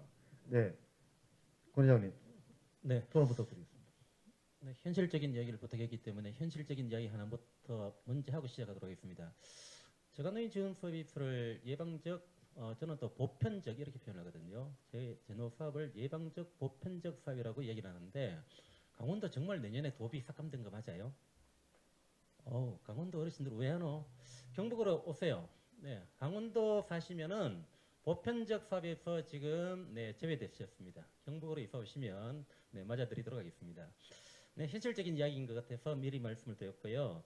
오늘 제가 말씀드리고 싶은 거는 재가노인 통합지원센터 또는 재가노인 지원센터라고 했을 때 많은 분들이 좀 오해를 하고 계시더라고요. 근데 사실 그 안을 들여다보게 되면은 제가 협회에서 가장 지금 현안으로 되어져 있는 제노사업, 재가노인 지원 서비스 사업이 있고요. 그리고 작년부터 시작한 맞돌 사업이 있잖아요. 맞돌 사업도 있고요. 그 외에 다른 사회 서비스 사업도 있고요. 그리고 밑반찬 도시락 배달 등등등의 다양한 사업을 하고 있는데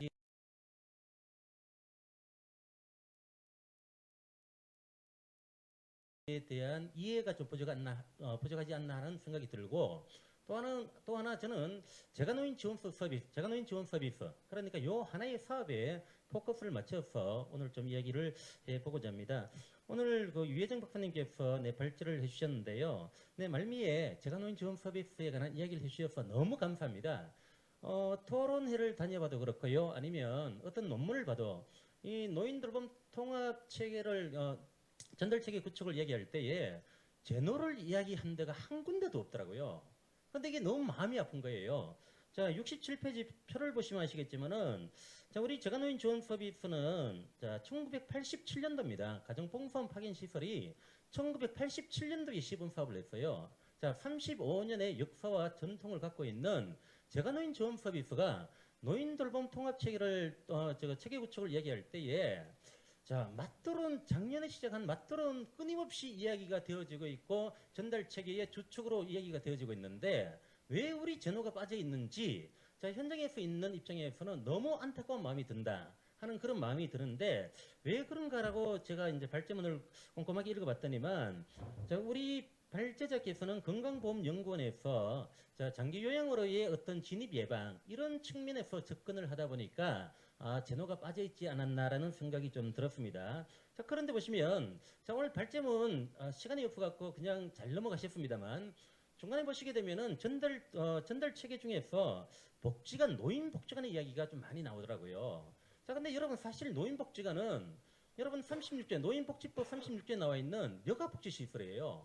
그리고 38조에 나와 있는 재가노인복지시설, 재가노인 지원 서비스는 전달 체계에서 쏙 빠져버리고 여가복지시설인 노인복지관이 전달 체계의 한 주축이 되어진다라는 물론 모르겠습니다. 기동민 의원님께서 노인복지법 전면 개정안 지금 발의해 놓은 상태이기 때문에 거기에는 노인복지관의 돌봄 기능을 부여하겠다, 주겠다라고 나와 있기 때문에 법이 개정되어진다면 모르겠습니다만 현 상황에서는 실질적으로 여가복지시설인 복지관이 하나의 축이 되고 재가노인복지시설인 재가노인지원 서비스가 제외되고 있다는 그 느낌을 받을 때에 우리 자장께서 하신 말씀처럼 현장에 있는 입장에서는 상당히 마음이 아프다라고 미리 좀 말씀을 드리고 싶다는 말씀을 드립니다.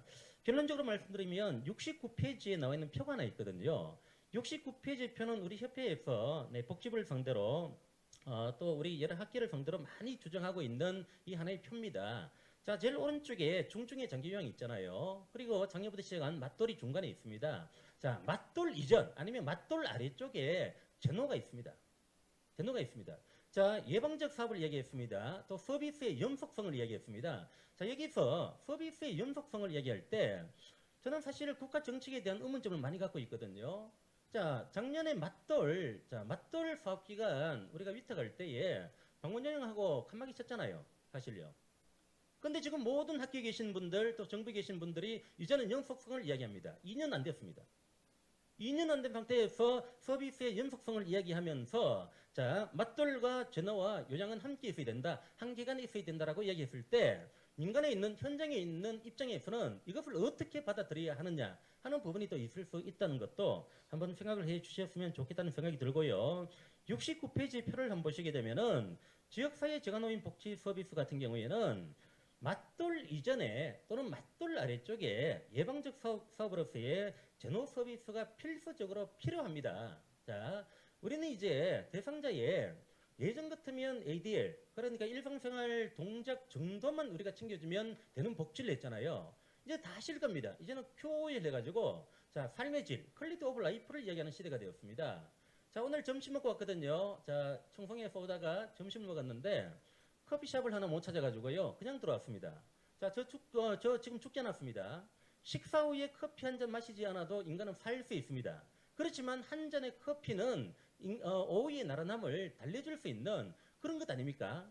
자, 예방적 사업을 이야기한다라고 한다면은 자, 장기 이전에 맞돌 당연히 필요하죠. 6개 사업을 통합시켜 놨으니까요. 그렇지만 전통적으로 있어왔던 이 제노 사업을 왜 다 외면하는지 거기에 대한 안타까움이 있다는 것을 다시 말씀드리면서 우리 노인돌봄 전달 체계가 이 69페이지의 하나의 표처럼 이렇게 좀 되어졌으면 좋겠다는 말씀을 드리면서 자, 오늘 제가 이제 부탁받은 게 경북 모델을 조금 이야기를 해달라고 했기 때문에 이야기를 해보도록 하겠습니다. 자, 우리 발제자께서도 향후 과제로서 했던 이야기가 지자체 간 필수적인 공통 서비스에 있어서는 서비스 표준화에 대한 지속적인 노력 및 제도적 지원이 필요하다라고 제시를 했기 때문에 경북형을 갖고 이야기를 해보도록 하겠습니다. 경북에서는 사실 2015년도부터 방문요양과 방문간호를 분리를 시켰습니다. 제가 센터에서 방문요양 장기를 좀 분리하자. 왜? 보조 사업하고 또 이 그 장기를 같이 하게 되니까요. 이 좀 단점들이 좀 많이 나오더라고요. 우리 예전에 저작년까지 봤던 종합 있잖아요. 종합을 아까 우리 박사님께서 설명드렸지만은 어떤 서비스의 연속성상에 놓고 종합을 두고 있는 게 아니고 장기 대상자, 장기 예비 대상자라는 측면에서 종합 사업을 수행을 하다 보니까 여러 가지 문제점이 많이 발생되었죠. 그것 때문에 정부에서도 2년 전에 그렇게 한 것 같아요. 자, 어느 정도 이해가 되는 부분인데 경북에서는 2015년도부터 재가노인지원센터에서 방문요양을 분리시키는 작업을 했었고요. 그리고 작년에 저희들이 정식적으로 명칭을 보시게 되면은 재가노인지원서비스센터가 보건복지부에서 명칭을 통일화시켜 준 거예요. 재가노인지원서비스센터. 근데 경북에서는 통합지원으로 서비스센터가 아니고 통합지원센터로 명칭을 일원화시켰습니다. 그리고 올해 들어가지고 재가노인 지원 서비스 지원에 관한 조례 입법 발의가 지금 되어졌고요. 그리고 경북형의 운영 매뉴얼을 개발해서 지금 재본 중에 있다라고 말씀을 드리겠습니다. 71쪽을 보시면서 제가 설명을 조금 더 부연하여 드리고자 하는데요. 자, 경북형 모델을 왜 만들었느냐? 원래 회장이 되고 난 다음에 도청 들어갔더니만 도 과장님께서 하신 말씀이 이거 저놈 뭔데? 하는 일이 뭔데? 그래서 사례관리합니다. 사례관리가 뭔데? 자, 사례관리는 이러이러한 겁니다 하고 설명을 드렸더니만 듣는 사람도 모르고 나도 몰라요. 그런데 이게 이제 지역 주민들은 저 센터가 있는데 뭐 하는 곳인가라는 의문이 좀 있는 거예요. 그런데 지역 주민들에게 우리 센터가 무엇을 하는 곳인가를 드러내줘야 되는데, 자, 우리 사례관리 우리가 주사업 아닙니까? 그런데 사례관리 솔직한 말로 지역 주민들에게 사례관리 이렇게 합니다 설명하면 이해 못합니다. 그런데 솔직한 말로 우리들끼리도 센터 직원인 우리들도 사례관리에 대한 개념이 없는 거죠. 그러니까는 보조금을 받기는 받지만은 자성해야 되는 부분도 있습니다. 우리 센터들이 다시 말씀드리면 보조금을 받다 보니까 거의 반공무원처럼 그냥 있어도 월급은 나오니까 이렇게 우리가 수십 년을 살아오지 않았나 하는 자성 반성도 우리 협회가 해야 되는 부분이 있다라고 저는 생각을 하는데, 경북형 모형을 저희들이 개발하게 된 이유가 바로 여기에서 출발했습니다. 다시 말씀드리면 제노의 정체성이 없는 거예요. 제노가 작년에 들어온 맞돌과의 차별화가 안 되는 겁니다. 제노하고 맞돌하고 하는 일 차이가 뭐예요? 라고 이렇게 물으면 나름대로 열심히 설명은 합니다만 이해되는 사람 한 사람도 없는 거예요. 그래서 저희 경북 같은 경우에는 제노와 맞돌의 어떤 그런 차별화에 대한 질문 때문에 사실은 경북형 모델을 한번 만들어 보자라고 시작을 했다는 거고요. 강원도에서 우리 연구님께서 이제 방금 토론하실 때 61쪽에 강원도형의 개선 방안이 9가지 과제를 줬더라고요. 근데 경북이 원래 1년 동안 쭉 작업하면서 우리는 어느 정도 해결됐지 이 기준으로 강원 기준으로 보니까요 6가지가 해결이 되어져 있네요. 6가지가요. 저희들은 3월 22일 날 첫 모임을 가졌습니다. 그래서 8월 9일까지 17번의 회의를 했습니다. 경북행복재단의 박사님 2분 들어오시고요. 도청에 관계되신 분 2분 들어오시고, 그리고 협회에 시설장 중간관리자 14명 해가지고 17명이 17번에 걸쳐서 회의를 하면서 경북형을 만들었는데, 경북형은 가장 간단하게 말씀드리면 보건복지부에서 재가노인 지원 서비스의 그 사업 내용이 있잖아요. 위기에 관한 거, 위기관리 체계 구축, 그리고 욕구 기반 위기관리 서비스 제공, 그리고 위기 상황 관리 및 긴급 지원, 이거는 그대로 깔고 갑니다. 이거는 그대로 깔고 가면서 4가지의 특화 사업을 만들었어요. 4가지의 조금 특화 사업인데 들어보시면 그거 다 하는 건데 라고 느껴질 수는 있는데, 4가지의 특화 사업을 만들었는데 그 첫 번째가 바로 종합 상담입니다. 경북도내에 계시는 어르신들 또는 보호자분들께서 노인복지에 대한 궁금증이 있는데 어디 가서 물어봐야 되는지 그걸 모르겠다, 이 얘기를 되게 많이 들었어요. 저희들이 TF 활동을 하면서. 그래서 어떻게 하면은 이용자나 아니면 보호자의 지역 주민들의 정보 접근권을 조금 더 수월하게 해줄까라고 고민하다가, 그러면 제가 센터가 어르신 복지에 대한 상담을 원스톱으로 다 해결해주는 그런 센터가 되어지자 해서 종합상담이라고 저희들은 가장 큰 키워드로 종합상담을 잡았습니다. 그래서 저희들이 처음에는 1588-8899를 한번 전화번호 한번 따보자, 우리 센터들이 한번 가져보자 해서 전화를 해봤더니만요 1588-8899는 로젠테크입니다. 그래서 저희들이 1533의 뒤쪽이 나오잖아요. 1533에 3535로 만들었습니다. 그래서 경북에서 어느 지역에 있든 간에 1533에 3535 하시면은 포항 같은 경우에는 제가 센터가 5개가 있거든요. 요 지역을 다 쪼갈렸습니다. 5개로요. 지역 할당을 했습니다. 그러면 가장 가까운 센터로 그 전화가 연결이 되어집니다. 그러면은 센터에 있는 담당, 거의 상담 담당이 되겠죠. 사회복지사 분께서 그 상담에 대한 응대를 하는 것입니다. 응대를 하는 거. 그러면은 자, 이게 첫 번째 종합 상담인데요. 그러면 여러분들께서 복지부의 콜센터하고 뭐 다르노? 이렇게 이제 반문하실 수 있는 분들이 계실 것 같은데요. 복지부의 콜센터는 절대 전화만 받지 나가지는 않습니다. 저희들은 1533에 3535 같은 경우에는 단순 정보 제공. 그러니까 보호자가 전화를 하셨는데 방문 요약 신청 어떻게 합니까? 절차 안내하면 다 알아듣잖아요. 그럼 그 정보 제공으로 끝나요. 근데 어르신이 전화를 했습니다. 자, 아무리 설명해도 모릅니다. 그러면 우리 담당 복지사 분께서 그 어르신 댁을 방문해갖고 어르신 손잡고 공단에 가서 신청까지 해주는 게 서비스 이용 지원까지 갑니다. 이런 식으로 저희들이 종합 상담을 하나 만들었고요. 두 번째는 강원도에서 아까 그 개선 방안 중에 연령층의 완화, 이 나이 이야기가 좀 있더라고요. 저희들 했잖아요. 60 플러스 라이프 디자인 해갖고요. 처음에는 50세 이상 하려고 했는데 이거 너무 감당을 못할 것 같아요. 그래서 60세부터 64세까지 요 사이에 있는 어르신들, 네, 중장년, 예비 노인들, 어쨌거나 이분들에게 필요한 서비스를 제공하겠다는 게 60 플러스 라이프 디자인 되어집니다. 그리고 세 번째는 건익5호예요. 어르신들 건익5호. 지금도 다 하고 있습니다. 근데 저희들이 이제 접근한 그 쪽은 어디냐면 경상북도의 현실이 노인보호 전문기관이 노보가 4곳이 있어요. 4곳이. 23개 시군 중에서 노인보호 전문기관이 4곳이 있는데요. 포항에 하나 있고 예천에 하나 있고 김천에 하나 있고 경산에 하나 있어요. 어딘지 잘 이해 안 되시죠? 네, 다 있습니다. 4개가 있습니다. 자, 이 노인보호 전문기관이 근역을 나누어서 노인 학대에 대한 개입을 하더라고요. 근데 실질적으로 노인 학대 예방이라고 하는 게 학대 발생하고 난 다음에 개입을 하면 그건 이미 늦은 거잖아요. 예방이나 이런 측면이 더 중요하잖아요. 그래서 제가 센터가 노인보호 전문기관하고 MOU를 체결해가지고 우리가 예방적인 사업을 우리가 감당해주겠다. 어차피 제가 센터에서 지금 맞돌을 많이 하고 있잖아요. 그러니까 제가 센터에서 노인 노보의 그 사전 단계 그리고 노인보호 전문기관에서 학대 사례로 개입이 끝나고 나면 자기들도 사후 관리하지만은 사후 관리가 끝나면 그 대상자 무조건 되고 제가 센터로 의뢰해 주세요.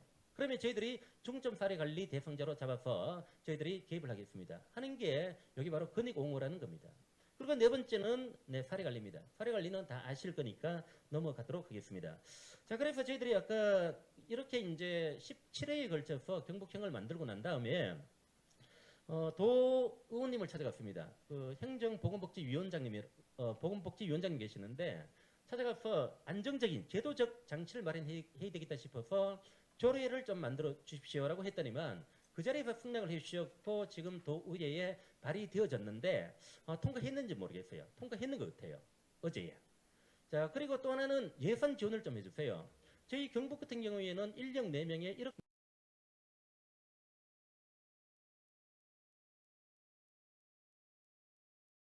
네. 예산 같은 경우에는 저희들이 1억 8천 받고 있는데요. 인력 4명에 1억 8천을 받고 있는데 예산 증액이 필요합니다. 종합상담 하려고 하면 예산 증액 필요합니다 해가지고 어제 전화 받았습니다. 도 과장님으로 받았는데 2천만 원. 저희들이 3천만 원 올려서 2억 천으로 좀 하자 했는데 1천만 원 아끼고 2천만 원 이제 증액돼서 내년부터는 2억으로 저희들이 사업을 추진하게 되어졌다라고 말씀을 드리도록 하겠습니다. 자, 그리고 이제 시간이 없으니까요. 저도 정리를 하도록 하겠습니다. 제가 원래 말을 하게 되면은 열이 많이 나는 스타일이라서 좀 그렇습니다. 화내는 거 아니에요. 아주 차분합니다. 제 착한 놈이에요. 결론적으로 좀 말씀드리면 우리 손일용 과장님 와 계시지만은 중앙정부 차원의 개입이 절대적으로 필요합니다. 이 저가노인 지원 서비스에 대한 중앙정부의 개입이 없이는 제노위의 존폐는 절대 장담하지 못합니다. 자, 강원 내년 도비 삭감되었습니다. 좀 죄송한 얘기지만은 시군별로 한다. 자, 군에서 제가 센터와 군의 관계가 원만할 때는 오래 갈 겁니다. 더 이상 말씀드리지 않겠습니다. 자, 이 제노 센터가 저는 불호라고 합니다. 없어지지 아니하고 존재하는 거 불은 중앙정부의 개입. 자, 국비 보조가 어렵다 한다면은 관리 감독이라도 더 철저하게 되어져야 우리 제가센터가 살아남을 수 있다 하는 것 말씀을 드리도록 하고요. 각자 도생해서는 안 됩니다. 각자 도생은 답이 없습니다. 자, 두 번째 저는 학계에 계신 분들에게 좀 부탁을 드리고 싶은 게 뭐냐면 아까 제가 모두 말씀을 드렸습니다만 노인 돌봄 전달 체계를 이야기하실 때에 끄트머리 조금이라도 제노 이야기 좀 해주셨으면 좋겠다. 요양하고 맞들만 얘기하지 말고 처음이든 끝이든 학계에 계신 분들은 제노 이야기, 제노가 정말 전통이 있고 역사가 있고 전문성도 있다라고 저희들은 자부하고 있거든요. 그 제노를 좀 알아봐 주세요 하는 요 부분 하고요. 마지막으로 저희 회원시설들에게도 부탁드리고 싶은 게 있는데요. 아까 제가 잠깐 말씀드렸지만은 결국 사태가 이렇게 되어지기까지 만든 것은 우리들 나이의 책임이에요. 전문성과 역량 강화를 통해서 우리 정체성을 우리 스스로가 찾지 않으면은 제노는 장담 못합니다. 그래서 우리 회원 스스로가 좀 자구책을 찾는다거나 아니면 차별화를 시킬 수 있는 그런 것들이 되어졌으면 좋겠다는 생각이 들고요. 끝으로 이야기 하나만 하고 마치도록 하겠습니다. 우리 동네 할머니인데 물어봤습니다. 할매, 여기는 간호사 쌤이고 여기는 복지사 쌤인데 우리 집에 누가 오면 좋아? 둘 다 오래요. 둘 다 못 가. 그러면 한 명만 가야 되는데 복지사 쌤, 간호사 쌤 어느 분 오라고 했을까요? 네, 마치겠습니다. 네, 경북 재가노인복지협회 권영만 회장님의 아주 맛깔난 토론을 잘 들었습니다.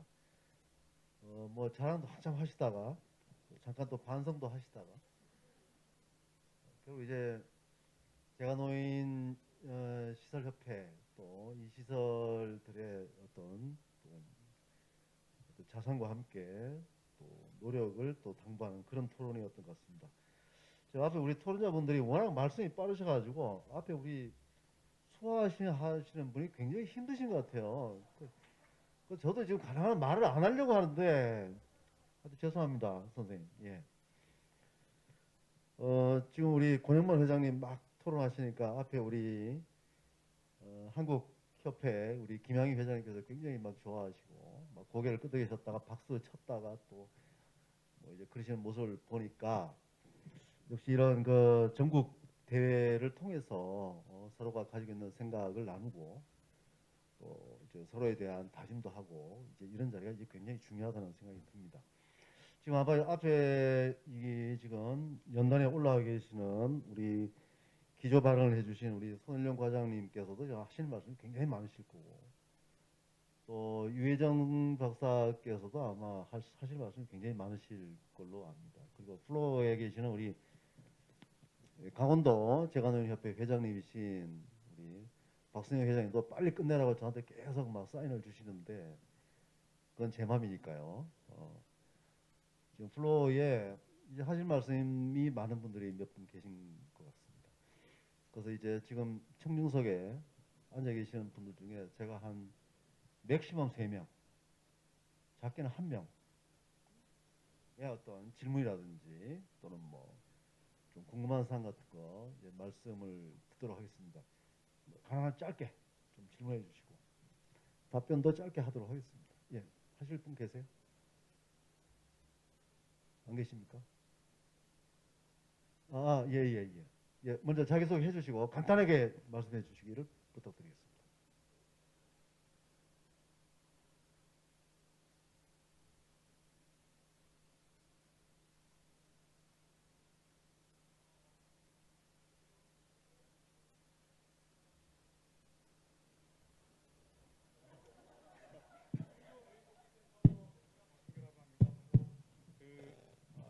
강원도 재가노인복지협회 이사로 일을 하고 있고요. 이번 행사에 조금 일을 도와드리다가 마이크 전달하려고 들고 있었는데 일단 그래도 저도 생각했던 부분을 한번 좀 말씀드려 보겠습니다.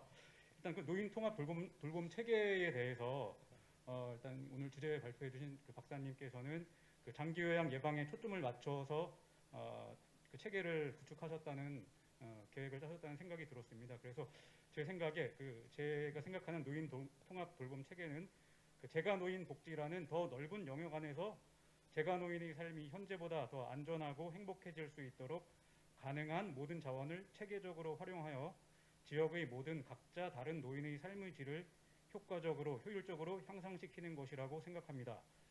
노인 통합 돌봄 체계도 재가 장기 요양 서비스도 모두 재가노인 복지의 영역에 있는 것이므로 재가노인 복지 시설이 수행 주체가 되어야 한다는 것은 당연한 논리일 것입니다.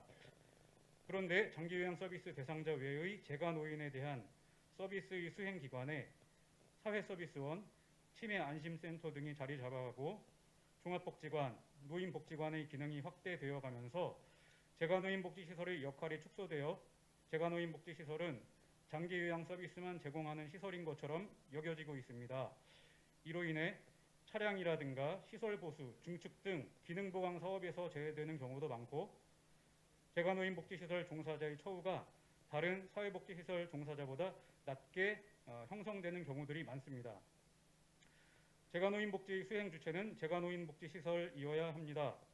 재가노인복지시설은 사회복지시설이고 재가노인복지시설 종사자는 사회복지시설 종사자입니다.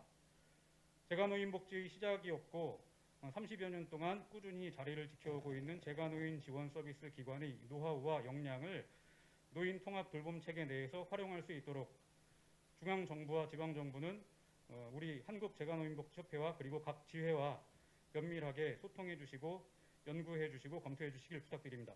그리고 이제 그 질문 드리겠습니다. 손일용 과장님께 아직 안 끝나셨어요? 예, 이제 질문 이제 그 마이크만 들고 계신 게 아닌 것 같은데 보니까 뭐 토론문을 미리 써가지고 오셨구만요 보니까. 네. 과장님께 그럼 질문 예, 빨리 짧게 좀 드리겠습니다. 네.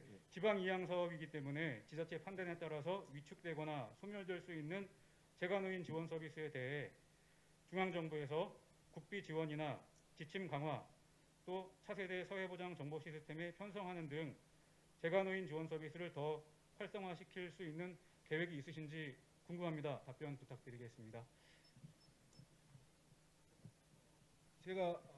제가 노인 서비스 그래서 대구에 제가 좀 다녀왔어요. 그래서 이제 대구에서 우리 김양희 회장님 시설하고 그다음에 진명 노인 돌봄센터 거기 가보니까 제가 노인 서비스하고 제가 돌봄을 조화롭게 하는 현장을 봤습니다. 그래서 아무래도 제가 노인 서비스는 그 지자체의 의지나 지자체의 계획이 중요한 것 같습니다.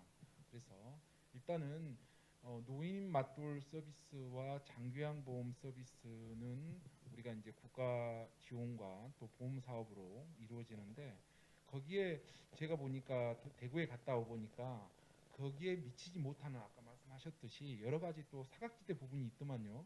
그래서 그러한 부분의 존재 이유로서 우리 그 지자체에서 또 역량을 많이 발휘하고 있어요. 대구 같은 경우. 그래서 그러한 그 일단은 어떤 정책 속에서 지방이양 사업으로서 역할을 주도록 한 것은 그 재원을 지방에서 다 나오는 게 아니고 일단 그 국가적 재원이 합해져서 지방이양으로 가서 지방이양에서 이제 그 사업을 하는 거거든요. 그래서 원초적으로 국가 비용이 이제 내려갔다 이렇게 보시면 될 것 같고요. 두 번째로는 그 지자체가 그 사각지대 영역을 얼마나 돌보려는 사회복지의 의식 수준이 높은가에 또 의미가 있는 것 같아요. 그래서 제가 볼 때 우리 김양희 회장님이나 우리 대구에 잘 갔다 왔는데 그런 그 물론 열심히 하시겠지만은 그 지자체의 그 사회복지의 여러 가지 네트워크 예를 들어서 시도, 시군구, 그다음에 사회복지협회, 그다음에 우리 여러 가지 네트워크가 그 지역사회에서 어떻게 국가적 사업 이외에 여러 가지 사각지대 영역을 메꿔 나갈 것인가 이게 또 그 지자체에 그 주어진 책무거든요. 그러한 부분이 좀 조화롭게 이루어졌으면 쓰겠습니다. 네. 예, 우리 손일용 과장님 말씀의 핵심은 이거인 것 같아요. 이게 이제 중앙부처에 계시는 분의 생각하고 우리 현장에 계시는 분들의 어떤 접근이 조금 이제 다른 부분인데요. 방금 우리 송 과장님 말씀은 예를 들어서 이제 국고사업이 지방 이양되면서 처음에 분권 교부세로 갔다가 지금 이제 일반 교부세로 가지 않습니까? 그러니까 지금 교부세로 가는 그 재원도 결국에는 이제 정부 재원이다. 그래서 이제 전국을 대상으로 일반적으로 제공하는 서비스는 국고사업으로 복지부가 주관해서 사업을 실시하되 그것으로서 커버가 되지 않는 다른 사각지대라든지 특수한 사정이 있는 그러한 부분에 대해서는 교부세를 가지고 지방에서 뭐 재가노인 지원센터라든지 여타 다른 기구를 이용해서 그 서비스를 주는 게 맞다. 지금 이렇게 말씀하고 계신 것 같아요. 제가 듣기에는.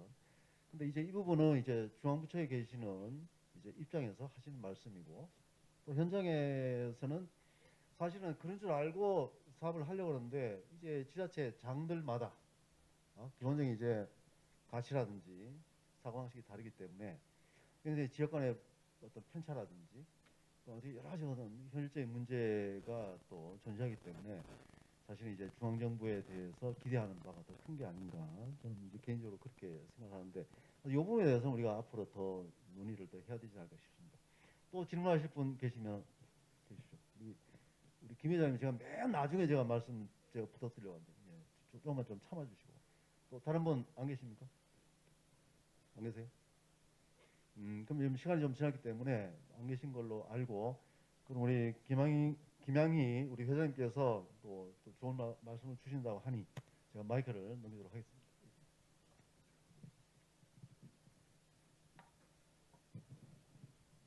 네, 먼저 이렇게 그 좋은 주제를 가지고 훌륭한 좌장부터 주제 발표, 토론을 해주셔서 진심으로 감사드립니다. 모든 분께 해당도 되지만 특별히 우리 보건복지부 장관을 대신해서 오늘 손일용 노인정책과 과장님이 귀한 걸음을 해주셨고 또 8일 그 대구시에 방문하셔서 대구의 여러 가지 재가노인 지원 사업과 돌봄에 대한 전반적인 것을 두루 살펴봐 주셔서 굉장히 또 희망도 갖게 됐고 위로도 받고 그랬는데요. 오늘 우리 회원들의 전체가 바라는 것은 지금까지 우리 유혜정 박사의 발제문 속에 들어있는 것이 이미 한국재가노인복지협회가 각 지역 전국 시도에서 16개 지회의 회원들이 부족한 부분이 있었던 것도 자성하고 반성하나 대부분이 너무나 열정적으로 어르신들을 섬겨왔습니다. 그 연속선상에서 지금 이런 좋은 발제 자료가 나왔는데 그 발제 자료에 저희 협회의 회원 기관들을 잘 활용한다면 성공적인 그런 역사를 이어가는 복지의 획을 이어가는 그런 결과가 있을 거라고 확신하고요. 우리 손일용 과장님이 또 좋은 의지를 가지고 관심 갖고 경청해 주시고 애써 주시는 것만큼 저는 아까 그 말씀에서 제가 발언을 꼭 해야 되겠다라고 생각했던 것이 분권 교부세가 이미 국비가 지원되는 건데 저희가 매번 보건복지 사업 안내 지침에 한두 줄만이라도 지자체 공무원들이 그걸 핵심으로 삼을 수 있도록 넣어주십시오 간청을 해온 것이 저희가 13년째 간청을 드려왔습니다. 하지만 늘 하시는 말씀이 우리가 돈 예산을 못 대주니까 핸들링할 수가 없다. 그건 지자체의 의지이기 때문에 그런 걸 하기가 곤란하다. 이런 거에 13년 동안의 답변이었어요.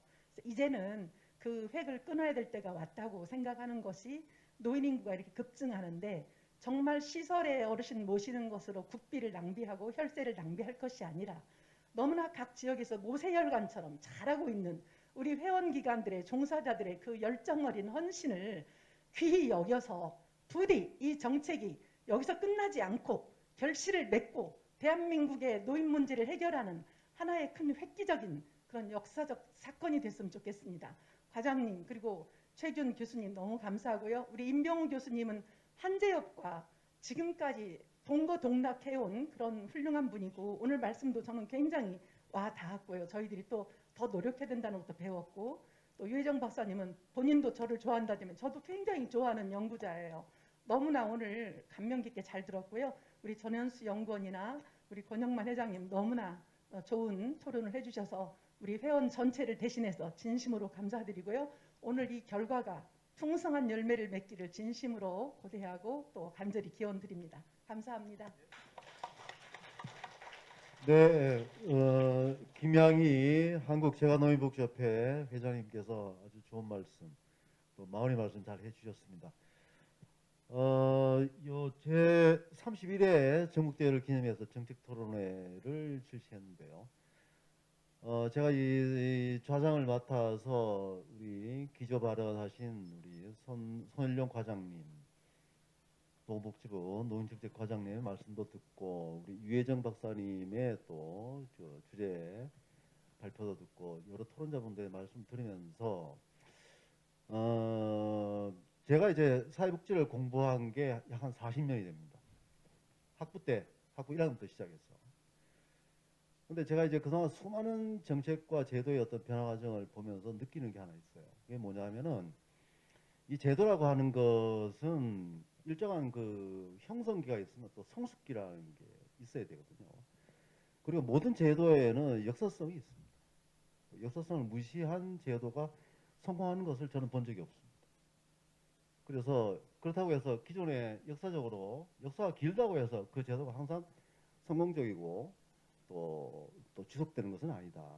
그래서 좀 너무 성급하게 제도 틀을 만들기보다는 기존의 어떤 사업들의 어떤 그 역사성과 어떤 그 성과들도 검토하고 또 그 부족한 부분들을 또 어떠한 방식으로 채워갈 것인가.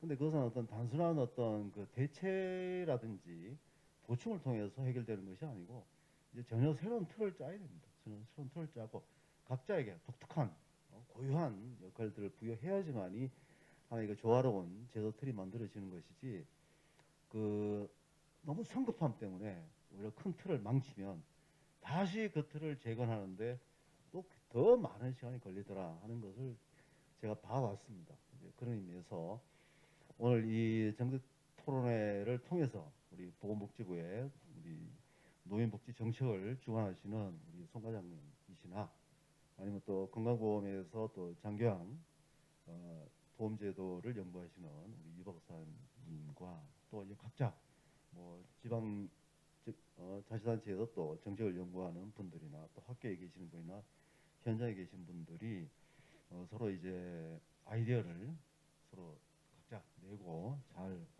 협의를 해서 어떤 좋은 결국에 우리가 이제 열심히 일하고 공부하는 것이 이제 살기 좋은 대한민국을 만들기 위한 거 아니겠습니까?